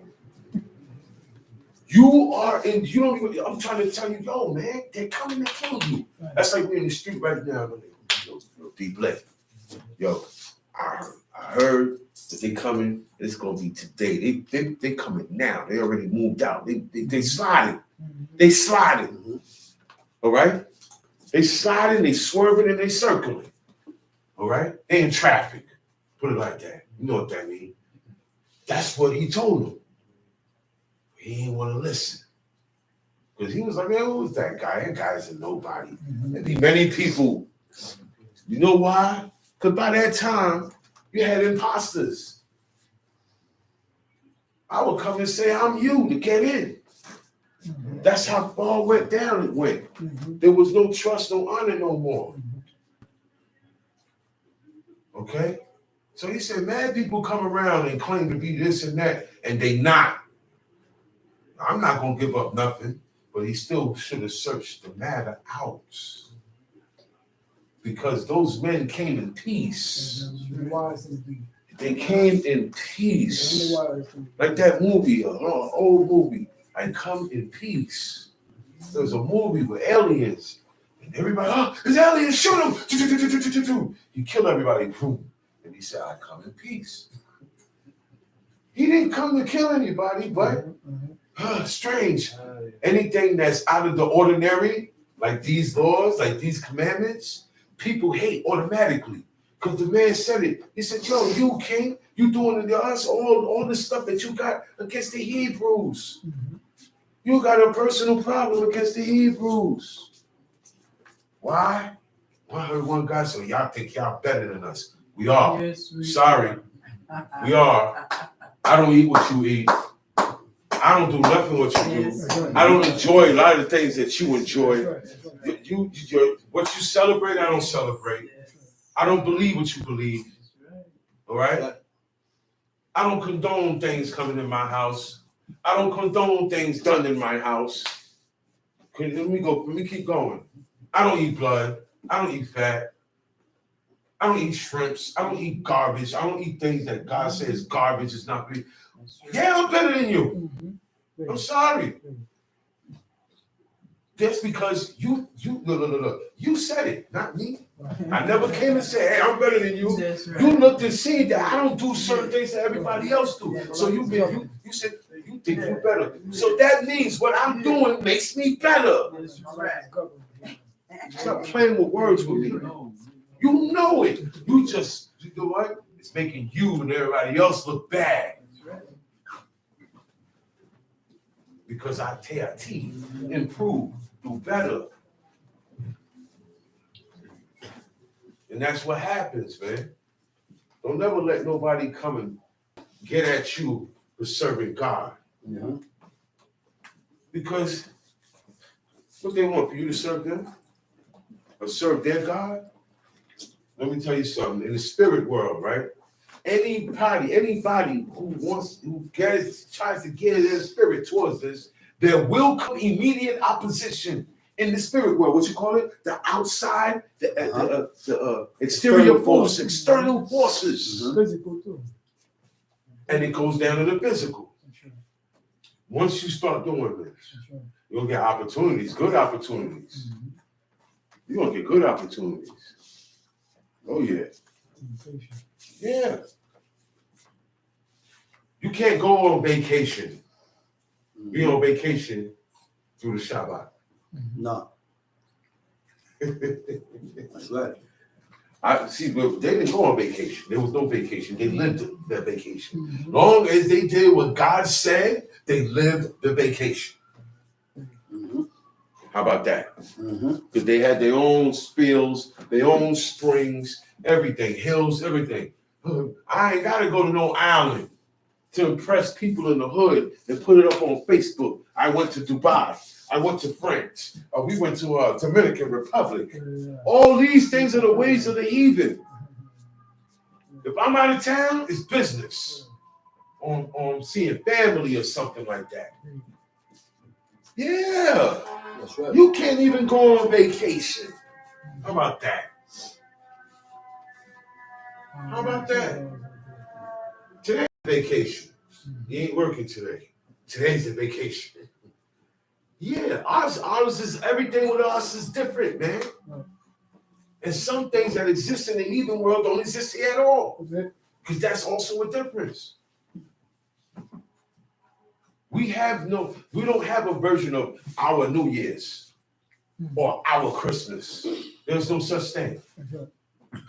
The only days that we celebrate and have an occasion on traditionally is Leviticus 23. When you read that chapter, those are the days. That's it.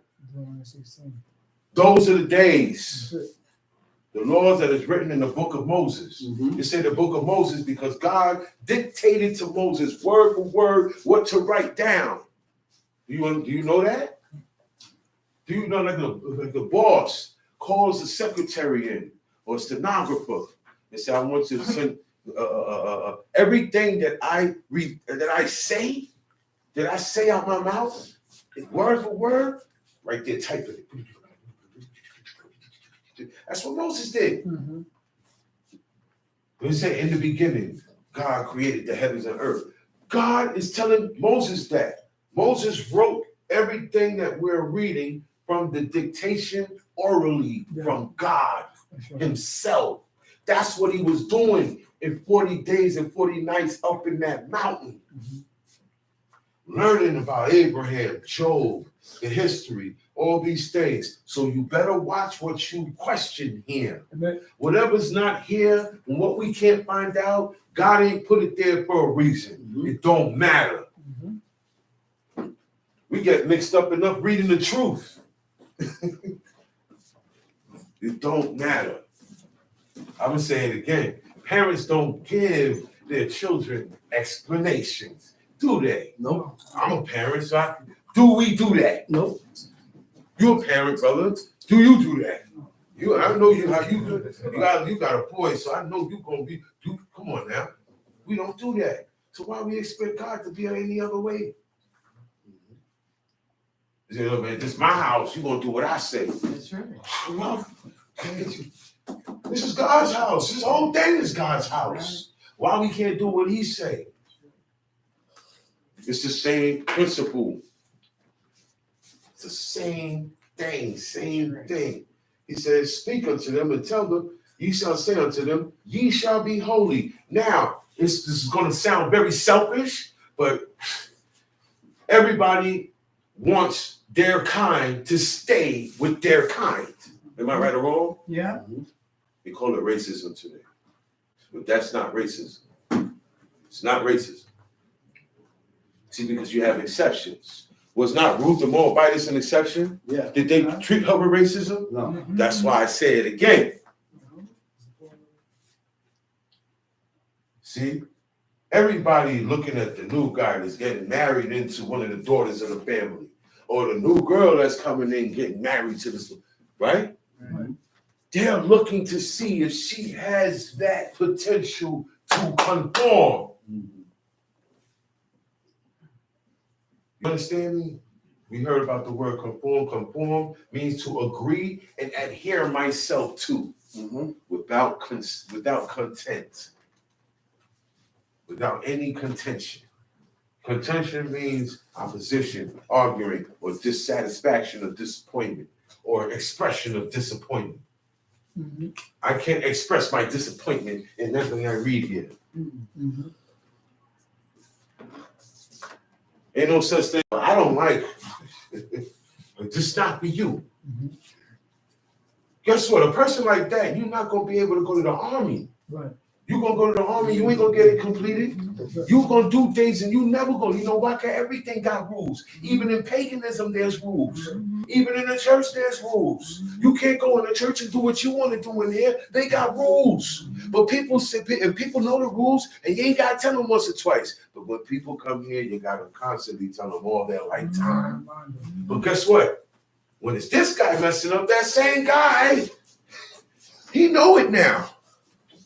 Ain't that something? Yeah. So everybody knows.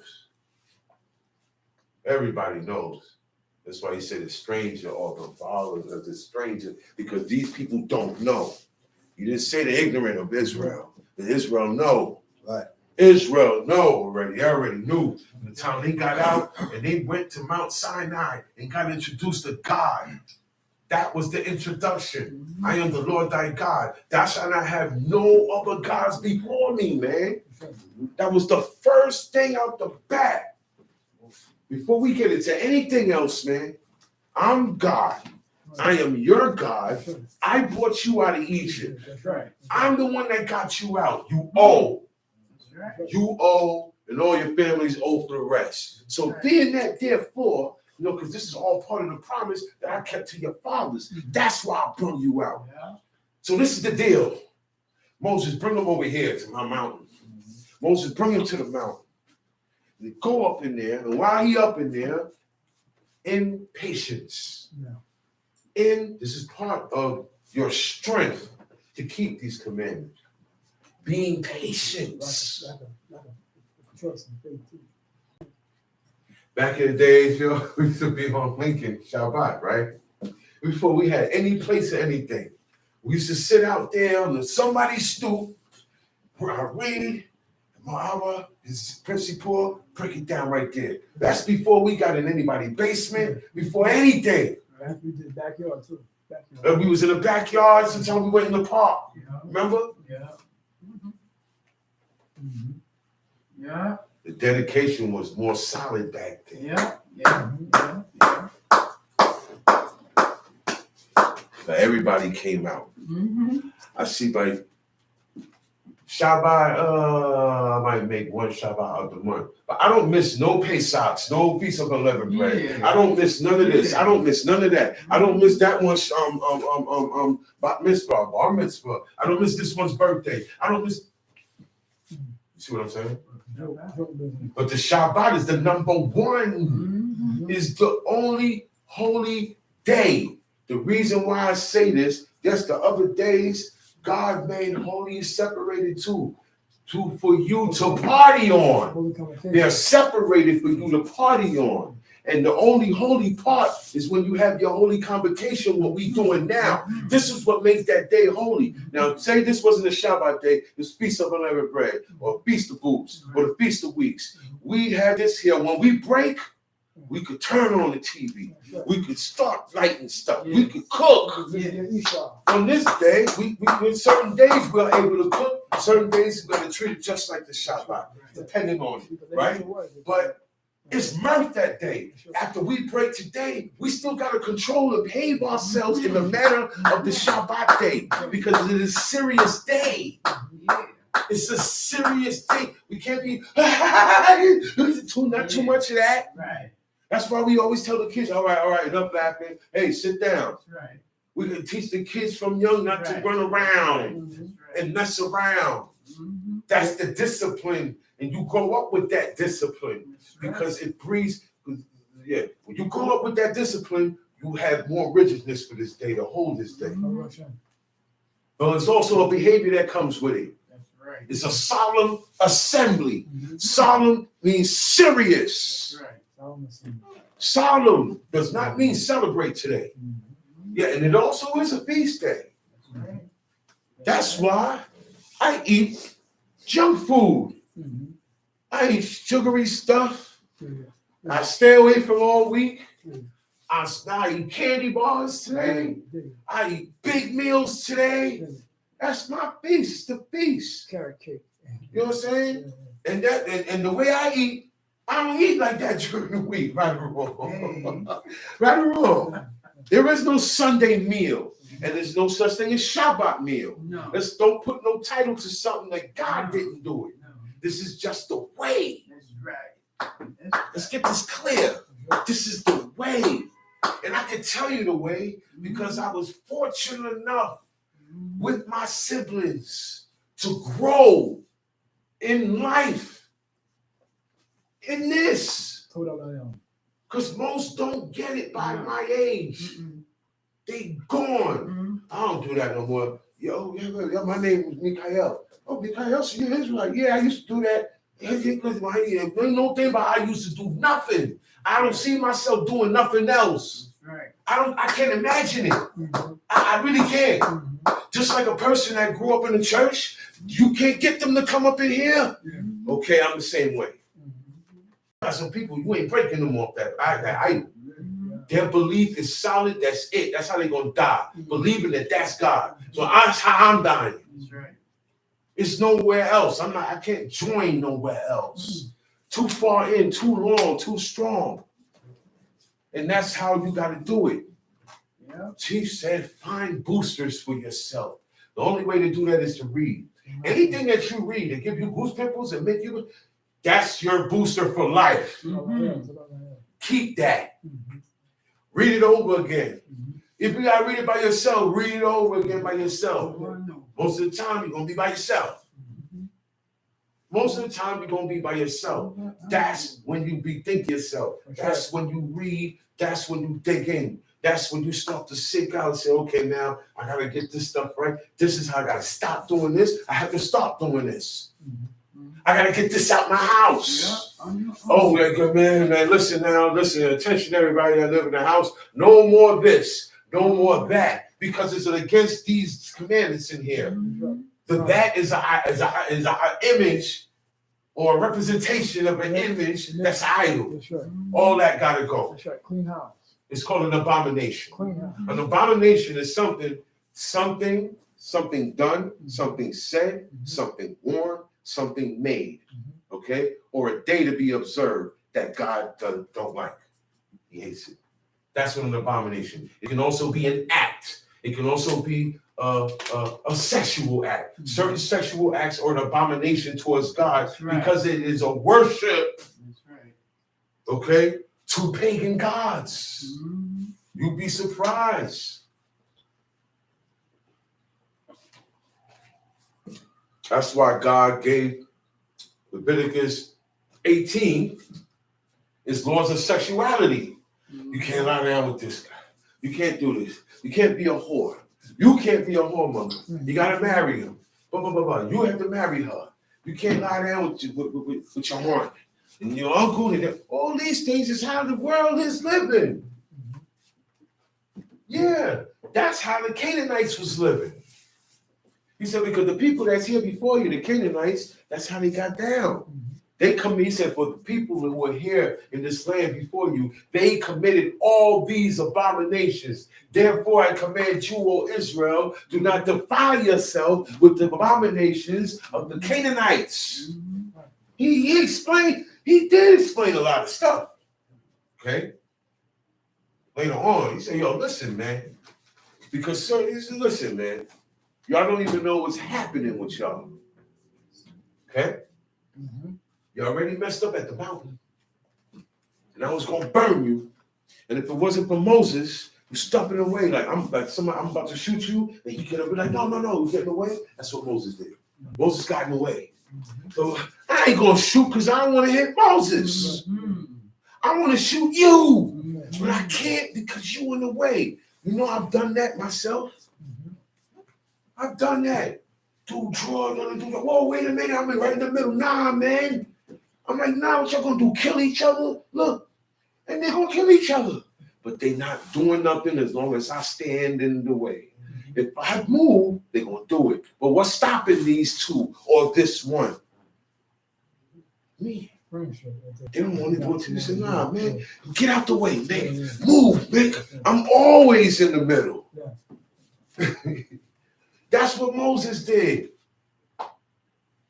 He stood in the breach. It's a spiritual thing. It's in the spirit. And he knew in the area where it was in the physical. You can't mess with Moses. You can't mess with men of God. They don't have to do no witchcraft to see things or know things. He said, was not my spirit with you when you went out there and did that? His body was still in the house. But he said, my spirit was with you. I was still there. But he didn't have to perform no ritual or sit down and cross his fingers a certain way in Indian style and meditate. None of that. He had to burn no candles. None of that. He had to do nothing with oils, sage. All of that is paganism and witchcraft. Mood enhancers. Or this to change the energy. All that stuff, leave it alone. Leave it alone. It comes from ancient Indian paganism, tantra, and all these things. This is supposed to be able to, look, you don't need no smell, no oil, no burn, nothing to be holy and godly. You don't. So all this goes under being holy. You can't even get married the same way. Break it down. You can't get married the same way. Wedding reception, wedding shower, bridesmaids, groom. Jumping over the groom. The worst thing of all is the pride of the woman, the ring, which really don't mean nothing. But legally, if I go to jail, all right, to wear my ring, I have to have the paper. So the paper is more valuable. The certificate today says you married. Something happened to her, you can step up, husband. You're her husband. Something happened to him, you can step up, wife. You're her wife. You're his wife. The ring don't mean nothing. You can take that ring and pawn it, cash it in, and go buy liquor and drink it all. But that paper, you ain't getting no money off that paper. That paper is a license. Today you have to have license for a lot of things. License for school, license for trades. Right or wrong? Yeah. That's just to drive a car. You need permission. Okay? And you need the skill. So they have to see if you got the skill, then they give you the permission. Things have changed. All right? But in it have being changed, the laws don't change. The laws never change. They never will change. Thou shalt not steal gonna always be thou shalt not steal. Man, I'm hot, man. I'm gonna keep waiting. If it was 7 degrees in here, I would still sweat. Because these words make you hot. Yeah, once you. These words make you hot. Right now I'm up here, I don't feel nothing. Word, I don't feel nothing. I don't feel thirsty. Every once in a while I may take this to get dry. Because it's fire. Right. I don't sugarcoat the words because I step on my toes as well as everybody else's. But if you fit and wear it, this is what gets us correct.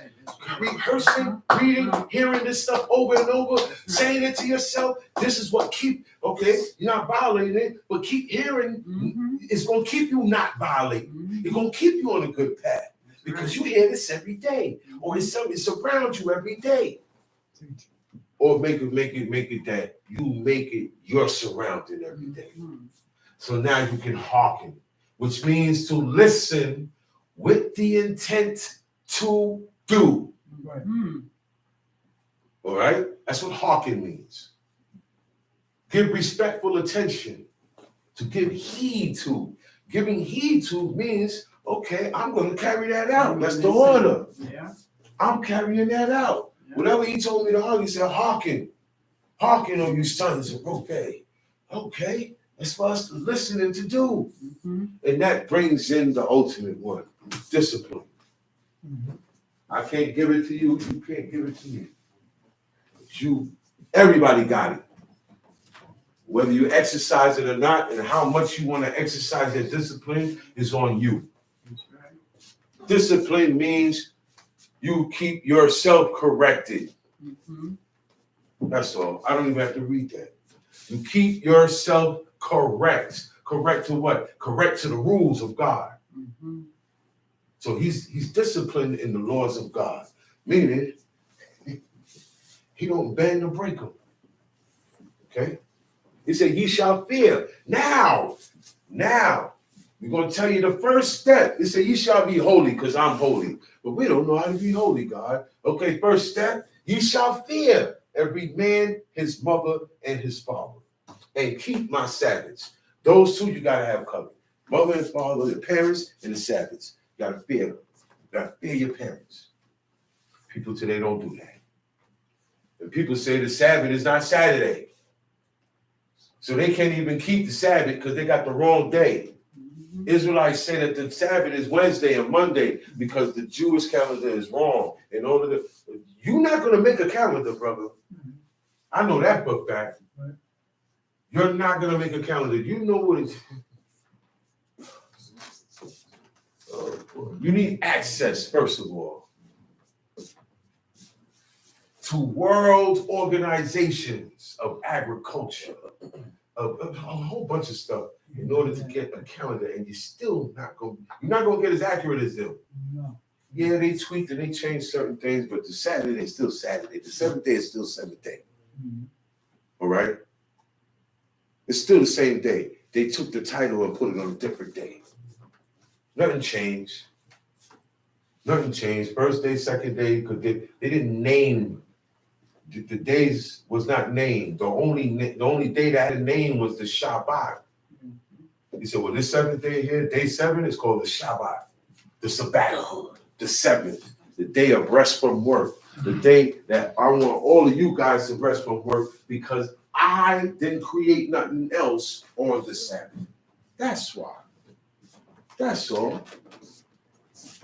That's all. That was the day he sat back. Remember, there was nothing around just now.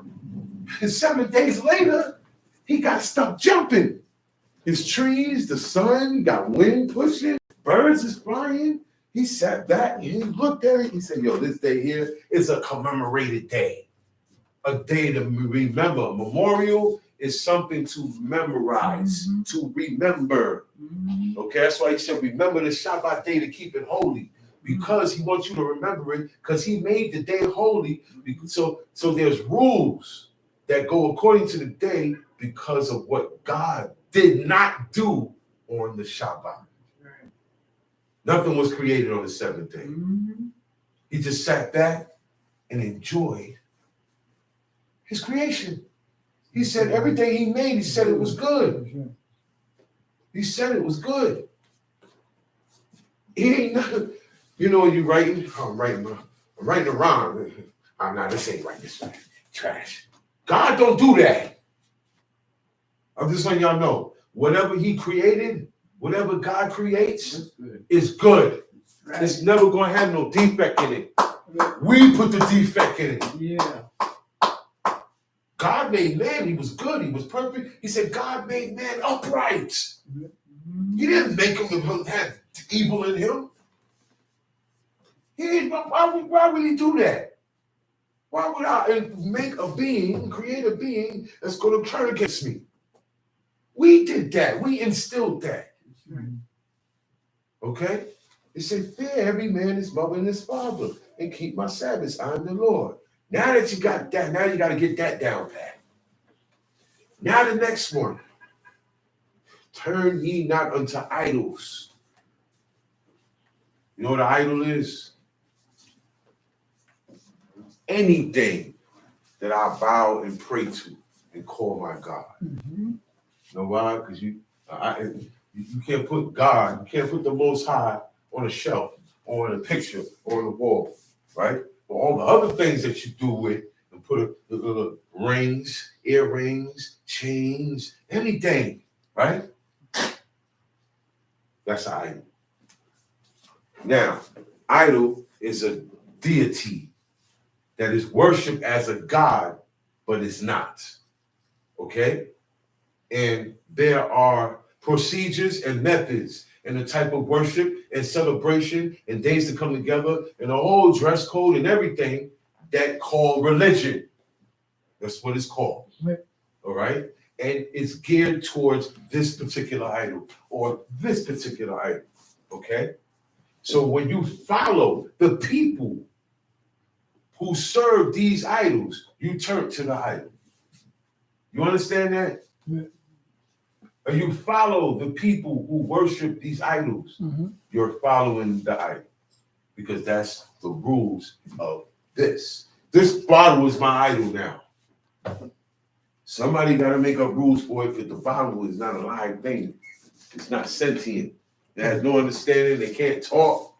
But it got rules. Guess who made the rules? Man, me, or my so-called priests. Everybody got a priest too. Watch that. Watch that. Even in Israel, they had priests that were not ordained to be priests. Okay?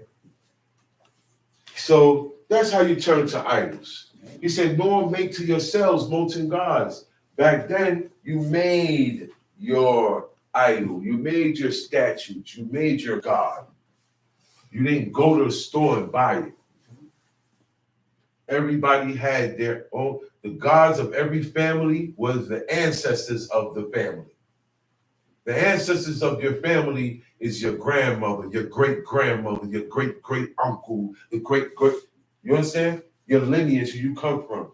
People, you never even met them, but you know what you look like, and when you go in your living room, you see the whole family that's dead up on the wall. That is the first order of worshiping the dead and making man a god. Right. The first tattoo was a tattoo of a dead person. Its tattoos was a custom, a ritual of the day. When somebody dies, a loved one, not just anybody, a loved one dies, family dies. I get his image or her image painted or their name tatted and inscribed, etched in my skin with ink. and it stays there. And that is a representation. That's a tombstone on your arm, on your chest. We are not allowed to have feast days. These are in commemoration of dead people. God is a different God, man. This is what makes you holy. Yeah. Because we praise the dead, man. There's a lot of things. My father said, make sure do not allow when I die. Right or wrong? He said, don't allow, I don't want those services, no good. List of things. Viewing of the body, wakes, get up there saying stuff. All of that is paganism. Come from ancient Egyptian. Tombstones. People study Egypt a lot. They should see. That's where a lot of the stuff from. They worship, nobody worship the dead like Egyptians. You see that stuff about pour out some liquor, pour out some for the dead homies, or silence for them. All that stuff come from out of Egypt. Their whole thing was worship of the dead. See these pyramids? Those pyramids are tombstones. That's all it is. Big, giant tombstones in honor of the sun god. That's why it's triangular. I'm going to tell you later, I'm going to show you later, we don't deal with certain shapes because they mean something. Okay, now, all pyramids are triangle, right? Now, inside those pyramids is the bodies of the pharaohs, of the kings. And guess who else? His servants. And guess who else? His family. Sometimes when these guys die, he the only one dead. But when he died, we all got to go down in that tomb with him. Yeah, but guess what? Guess what? The Egyptians, that was their way. That's what they believed. So it wasn't a problem. See, you look at it different because you don't live that way. So you look at it like, well, but they were geared to believe this like, for generations. So they had no problem doing it. That's what God wants us to do with him, with his commandments. That's how he wants us with him. That's why he got to be testing us and proving us, because we don't move like this. The way that they move for their thing, that's how he wants us to move, man. Yeah. Wow. You guys, this guy here was in the church. He was over here. Then he was a Muslim. Then he was here. He didn't give up no problem. But when he come here now, he got a problem. Yeah. He got a problem. The men have a problem submitting themselves to God, and the women have a problem submitting themselves to their man. It's just how it is, man. I watched a series called BMF.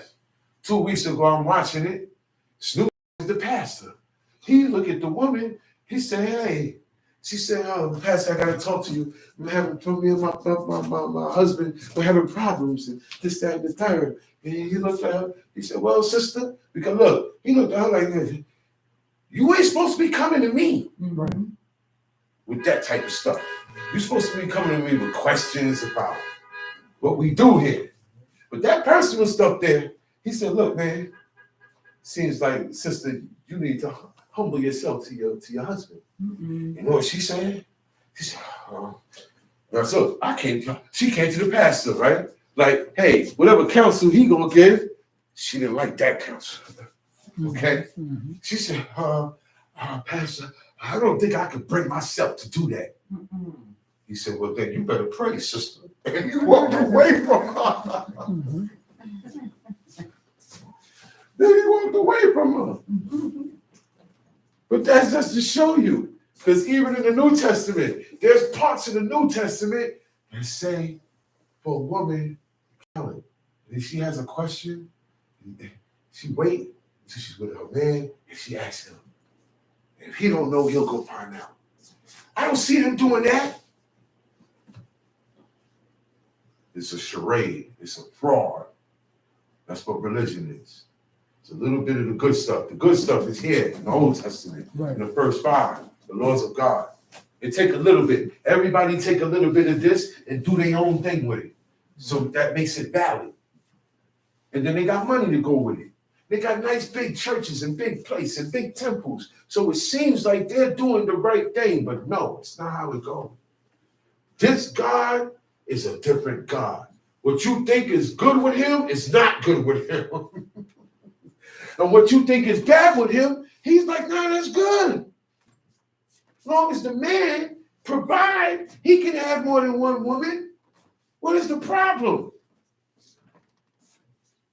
What? But look, man, there's a way to go about it too.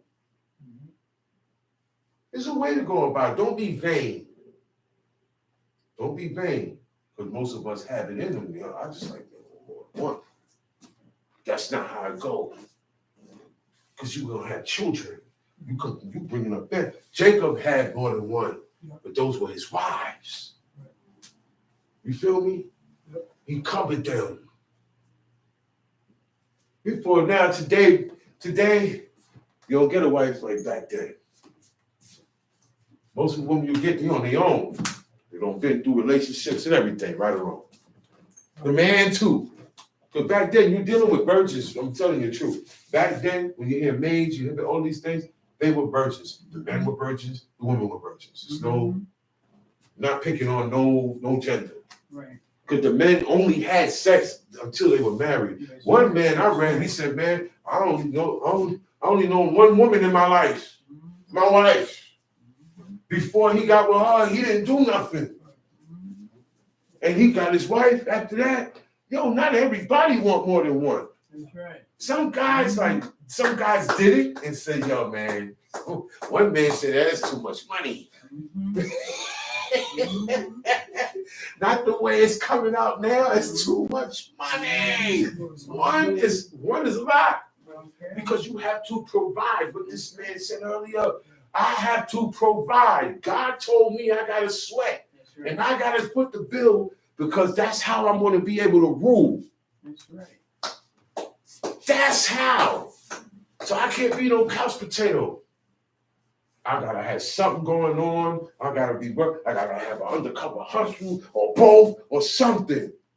Something other than that, I keep to myself. That's right.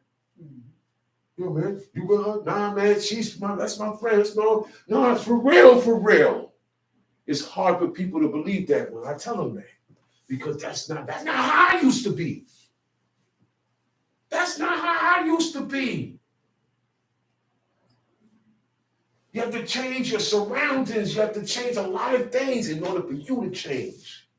It's in the rehab world, when they go on recovery, they got a thing called people, places, and things. And that's true. Because people have an influence. Mm-hmm. Places have an influence because of the type of place and the type of people in that place. And things have an influence.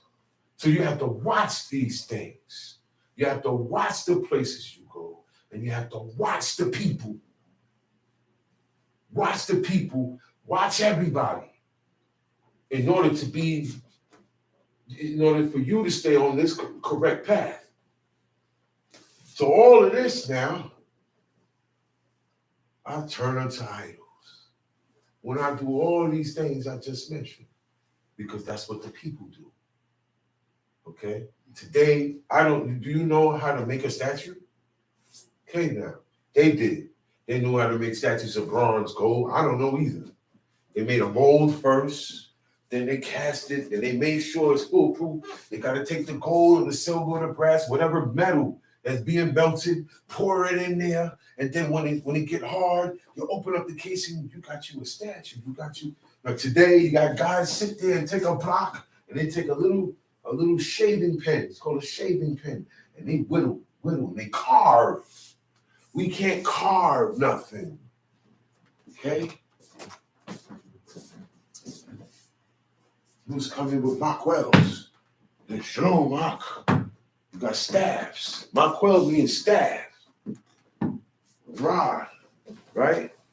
And on top of it, you got a lion head. What is the Lion of Judah? No. You can't do that. You can't carve out an idol Anything that you can carve out is being worshipped back then and today. I guarantee you. Because God already said, when you look up in the sky, look up in the heavens, and you look up at the sun, the moon, the stars, and all the hosts of heaven. You know what all the hosts of heaven is? Oh, we get to tomorrow night. Halley's Comet is coming through here. Eclipse, blood eclipse. Oh, you gotta wear certain glasses. I want to see the eclipse. All these things, God, when we do this, we worship. When you look up at these things, and you're looking up and studying the sky. Oh wow, look at that. That's the planet Venus. You can see the planet Venus at this time of the year. We ain't got nothing to do with that. That's right. That's right. We're supposed to be here. Our head's supposed to be here. Mm-hmm. That's going to drive you crazy. There is an idol for every planet that you see out there. There is an idol on this planet for the sun, moon, stars, and all the hosts of heaven. So God said, don't look up there and be driven to worship these things. Now you're drawing them. Now you got pictures of them. Now you got a moon clock in the bathroom and a sun clock in the bedroom. In the kitchen. Okay? You can't have these things. The toys for kids out the door. Toys are idols. Little small idols that are fun for kids to play with. They talk. Some of them move on their own, mechanized, right or wrong. Some of them go pow, pow, pow. They do a lot of little wonderful things for kids, right? Because that is the way. Look, man, I don't care if it's Muslim, Israelite, this, that, the third. They all do the same thing. Buy their kids toys. There's a lot of things everybody do the same. That's what we gotta cut out of, because it is training for our children that when they grow up, this is done with. They want to see what they're going to bow down in front of. This trains them to think that way. No G.I. Joes. And you know what they do? Hey, I'm going to beat you up. No, you're not. You know what I'm doing? I'm being a ventriloquist right now. You know, when he sit down with the dummy, he got a puppet. Is that puppet alive? No. But it sounds like that puppet is talking, right or wrong. I'm throwing my voice. I'm throwing my voice. We can't do none of that. Mm-hmm. Do you know that? I can't go to a studio and use my voice for a cartoon. We're going to go all the way with it. But those are images. And my voice is being used as ventriloquism. That's how different our God is. Yeah. And you would figure in your head, wow, we can't do nothing, because everything to you is what you see, the world. Well, there's more here. And it's going to take you away from the worldly things. Okay, it's going to have you thinking the way you are supposed to be thinking on this planet. These commandments will have you looking at things like, oh man, that's redundant. That's folly. I don't even give my kids that. You're going to look down on a lot of things that the world do, that you see other Israelites do. Because most Israelites do the things that the world do. Okay? They do the same thing. So they get the same reactions. I'm going to go down to, the juicy stuff. I'm not going to go into the peace offerings and the agricultural offerings, because we don't own no farms. This was given to a people who owned their own land, their own farms. You pick up a spot on the land somewhere and you say, well, this is where I'm going to build my house, and you build it. You have nobody coming telling you you need a deed, mortgage, no mortgage payment. They ain't paying no mortgage payment. There was no rent. That's why God said, what's up with y'all, man? Y'all want to follow them? Look where we at now. Look where we at now. Look where we at now. A nation independent. The only one you depended on was God. Yeah, you don't need I don't even need to trade with Russia or these guys or these guys. That's how it would have been now. We wanted to be like everybody else. So we get the same thing everybody else get.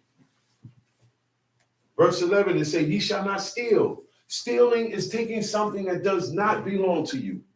Stealing is taking something that does, helping yourself to, liberating, however you want to put it. But people say, I didn't steal it, I made it. Okay, whatever you did, you can't do it. It doesn't belong to you. And it's wrong. You know how I know it's wrong? Because you don't like it when it's done to you. Let me tell you something. Whatever you don't like done to you, don't do it. That is your start of being a godly person. You don't know this. You don't know that. That is the start of righteousness. Because now you are starting to be aware of who? Me. Me. You ain't got to tell me what you like. You know, I know certain things because we, in general, mankind doesn't like certain things. Why would I do it? Why would I do it? But then when you do it, man, it's a problem. You see, that type of, in certain places, that type of behavior, I take that as a threat. I take that as a threat. You trying to bully me, or you think I'm soft or something. So we got to go somewhere and take care of that problem. Mm-hmm. That's where I get to. Wait, you can do it to me and I can't do it. Look, I don't even want to do that to you because it's not right. But you keep coming with me with it. You must want me to take your head off. You understand what I'm saying? So it's best, because God said it, man. God don't like these are the ways, besides his commandments, that thou shalt not. He don't like, well, he doesn't steal, he doesn't eat this, he don't do that, he don't violate the Shabbat, he honors his mother and parents, but the way he act over here, well, how he did this dude over here, what he did to her over here, he don't like those ways, he don't like that character. Mm-hmm. Say, nah, my mama wouldn't like me doing that. That's how God wants you to think. You understand what I'm saying? Right. So, yeah, you ain't got to steal. Most of the time, you ask for it, you get more than what you ask for. Mm-hmm. You get it because you asked for it. Get that? So that means the person appreciate you had a chance to walk out with it. They say, hey, man, somebody left this here, man. Say, you know what? Now you can have it, man. Because he was honest. It take you a long way. Nobody likes stealing, man. Look, I go in the fridge, and you got this much juice left in the container, but it's yours. Oh, man, who drank all my juice? Right or wrong? Right. I seen that in the movie. It became a big issue in the movie. Who drank my juice? They stole it. Certain places you go, I tell you right now, you can't touch nothing that don't belong to you, man. You better not. Certain places I've been, you go and you mess around and touch something that don't belong to you, you're going to be fighting for your life. They say neither deal falsely. Don't lie. Don't be a fraud. Don't do in your dealings be false. Mm-hmm. Even though you, hey, man, if I tell the truth, I ain't going to be able to get that. That's what God wants you to give up. Because really, in all, you're slaving yourself and corrupting yourself for what you want. So he don't want you to do that, man. Because it's more corruption. Right. Don't deal with anything false matter. Hey, if you ain't had nothing to do with it, you shouldn't have nothing to be saying about it. That's the one thing I noticed with people. A matter come up. I see a bunch of people talking. I go, yo, who was there? Who was there when this went down? And sometimes when I ask that question, people turn around and tell me about my business. Because they don't want, now we got someone here, hey, we got someone here who's going to try and do the right thing and the just thing and not come at the innocent like they're guilty. Because it's not a good thing to deal with the innocent as if they're guilty. God don't like that either. He said they're innocent. Mm-hmm. Did you say that again? And the righteous slay thou The not. innocent and the righteous slay thou not. So y'all better watch it with these judgments and don't play when y'all giving out charges and punishments and this and that, because you're gonna mess around and hit the people who are righteous. And those are my people now. Now it's a personal thing. Okay? I don't care what you did it for. He's on my side, and I'm gonna pop you. That's how God get down. That's how he get down. He said, "Now thou profane the name of thy God." You don't make his name profane. You make his name become profane when you mention it, when you write it. See, this was written before we came into knowledge of this, but we never went over this. This faded out on its own. This is God's name. We're not supposed to say his name. Everybody else can say their God's name. That's how they praise their gods. We praise our God different. We don't have to say God's holy, forbidden to say name in order to worship him and praise him and to get blessings from him, do we? No. We don't have to. It's to the point now I don't want to hear songs that God where they're saying God's name in it. Yeah. Because the song be good and everything good. And it's in Hebrew. So it's a different flow. And then they say, and I have to stop saying, I have to catch myself with, no, that's too close. So I don't play those songs no more. And a lot of them I like. I be dancing to them. But they saying God's name in it, man. And I can't be playing. Huh? Man, I don't want to do nothing to it. I'm gonna say it's God's name. I don't even want to that's digital. I don't even want to digitally edit God's name. That's how deep it goes. He said, "You shall not do so unto the Lord thy God." I'm sometimes not gonna deal with it. You understand what I'm saying? He said, "Thou shalt not." He said, "Ye shall not swear by my name falsely, neither shalt thou profane the name of thy God." He said, "Thou shalt not defraud thy neighbor, neither rob him." How you rob your man? How you rob your neighbor? By not paying him. First of all, back then here, we got paid every day. By the end of the day, all right, jobs, it wasn't like you, like back then, you can go and fill out applications, go online. If you had a job, you worked on somebody's field. Am I right or wrong? Right. You handle somebody's herds.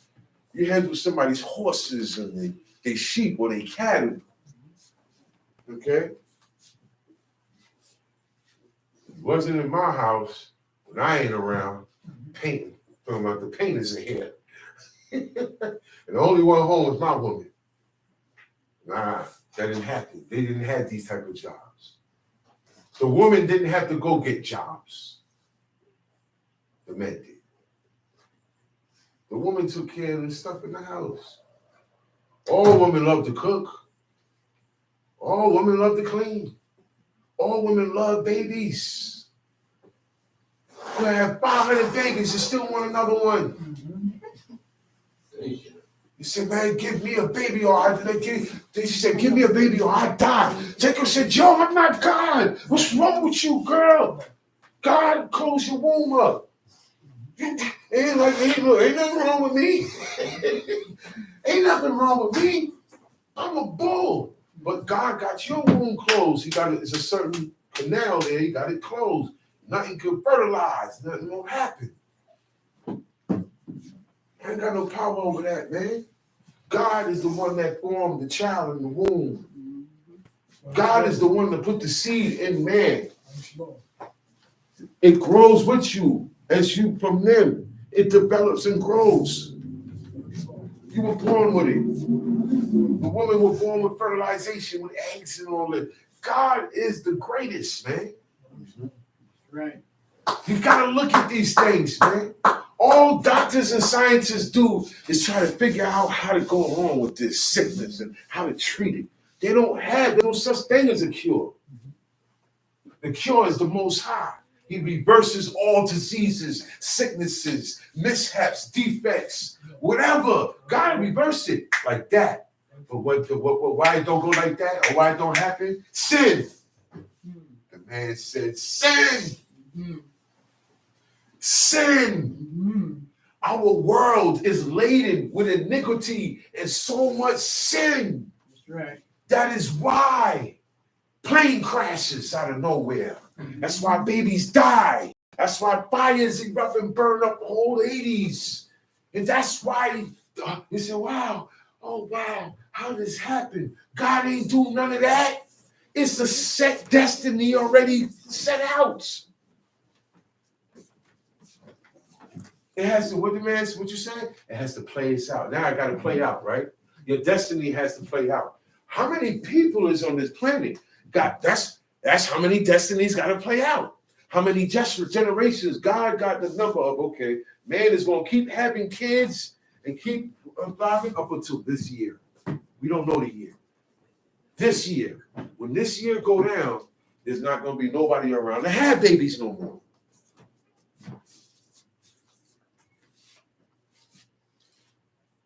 And then there will be nobody on the planet no more. That's when that day go down. It's called the judgment day of God. You don't want to be a part of it. You don't want to have nothing to do with it. You don't want to be around. One man said, hide me in the grave till your wrath pass over. And now I really understood what he meant when he hide me in the grave until this whole era, the era I'm living in, the generations to come, this era, and all the wicked holy, but hide me in the grave till everybody do their wickedness. Yeah. Then bring me back out when it's over. Because I know what you're going to do. That's right. That's what he meant when he said that.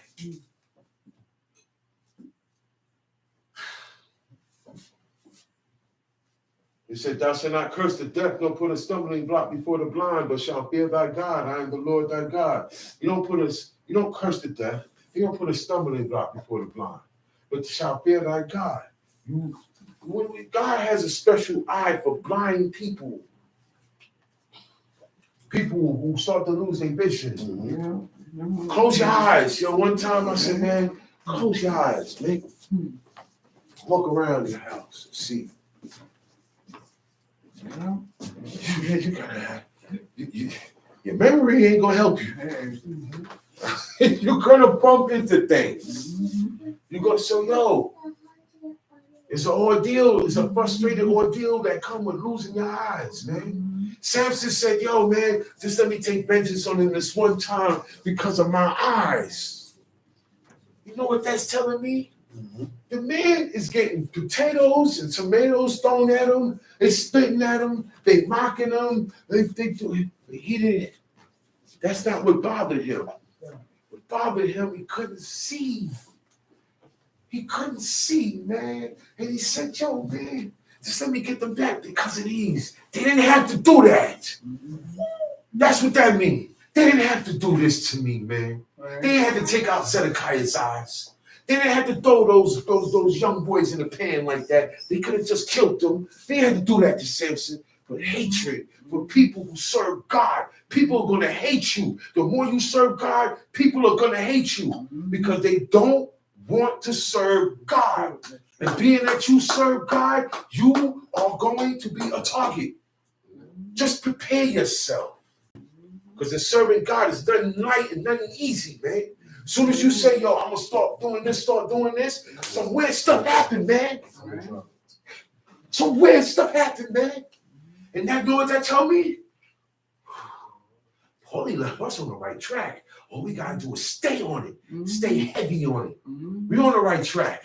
Just get heavy on it. Get heavy on it. So we can't be light. A light train going to derail. A heavy train ain't going nowhere. Yeah. Shalom Aleichem.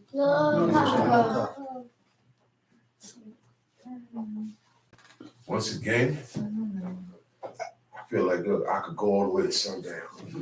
I see what Paulie be saying, son. See what Paulie is different. Right, and keep it 100. Yeah, you keep it 100. Different.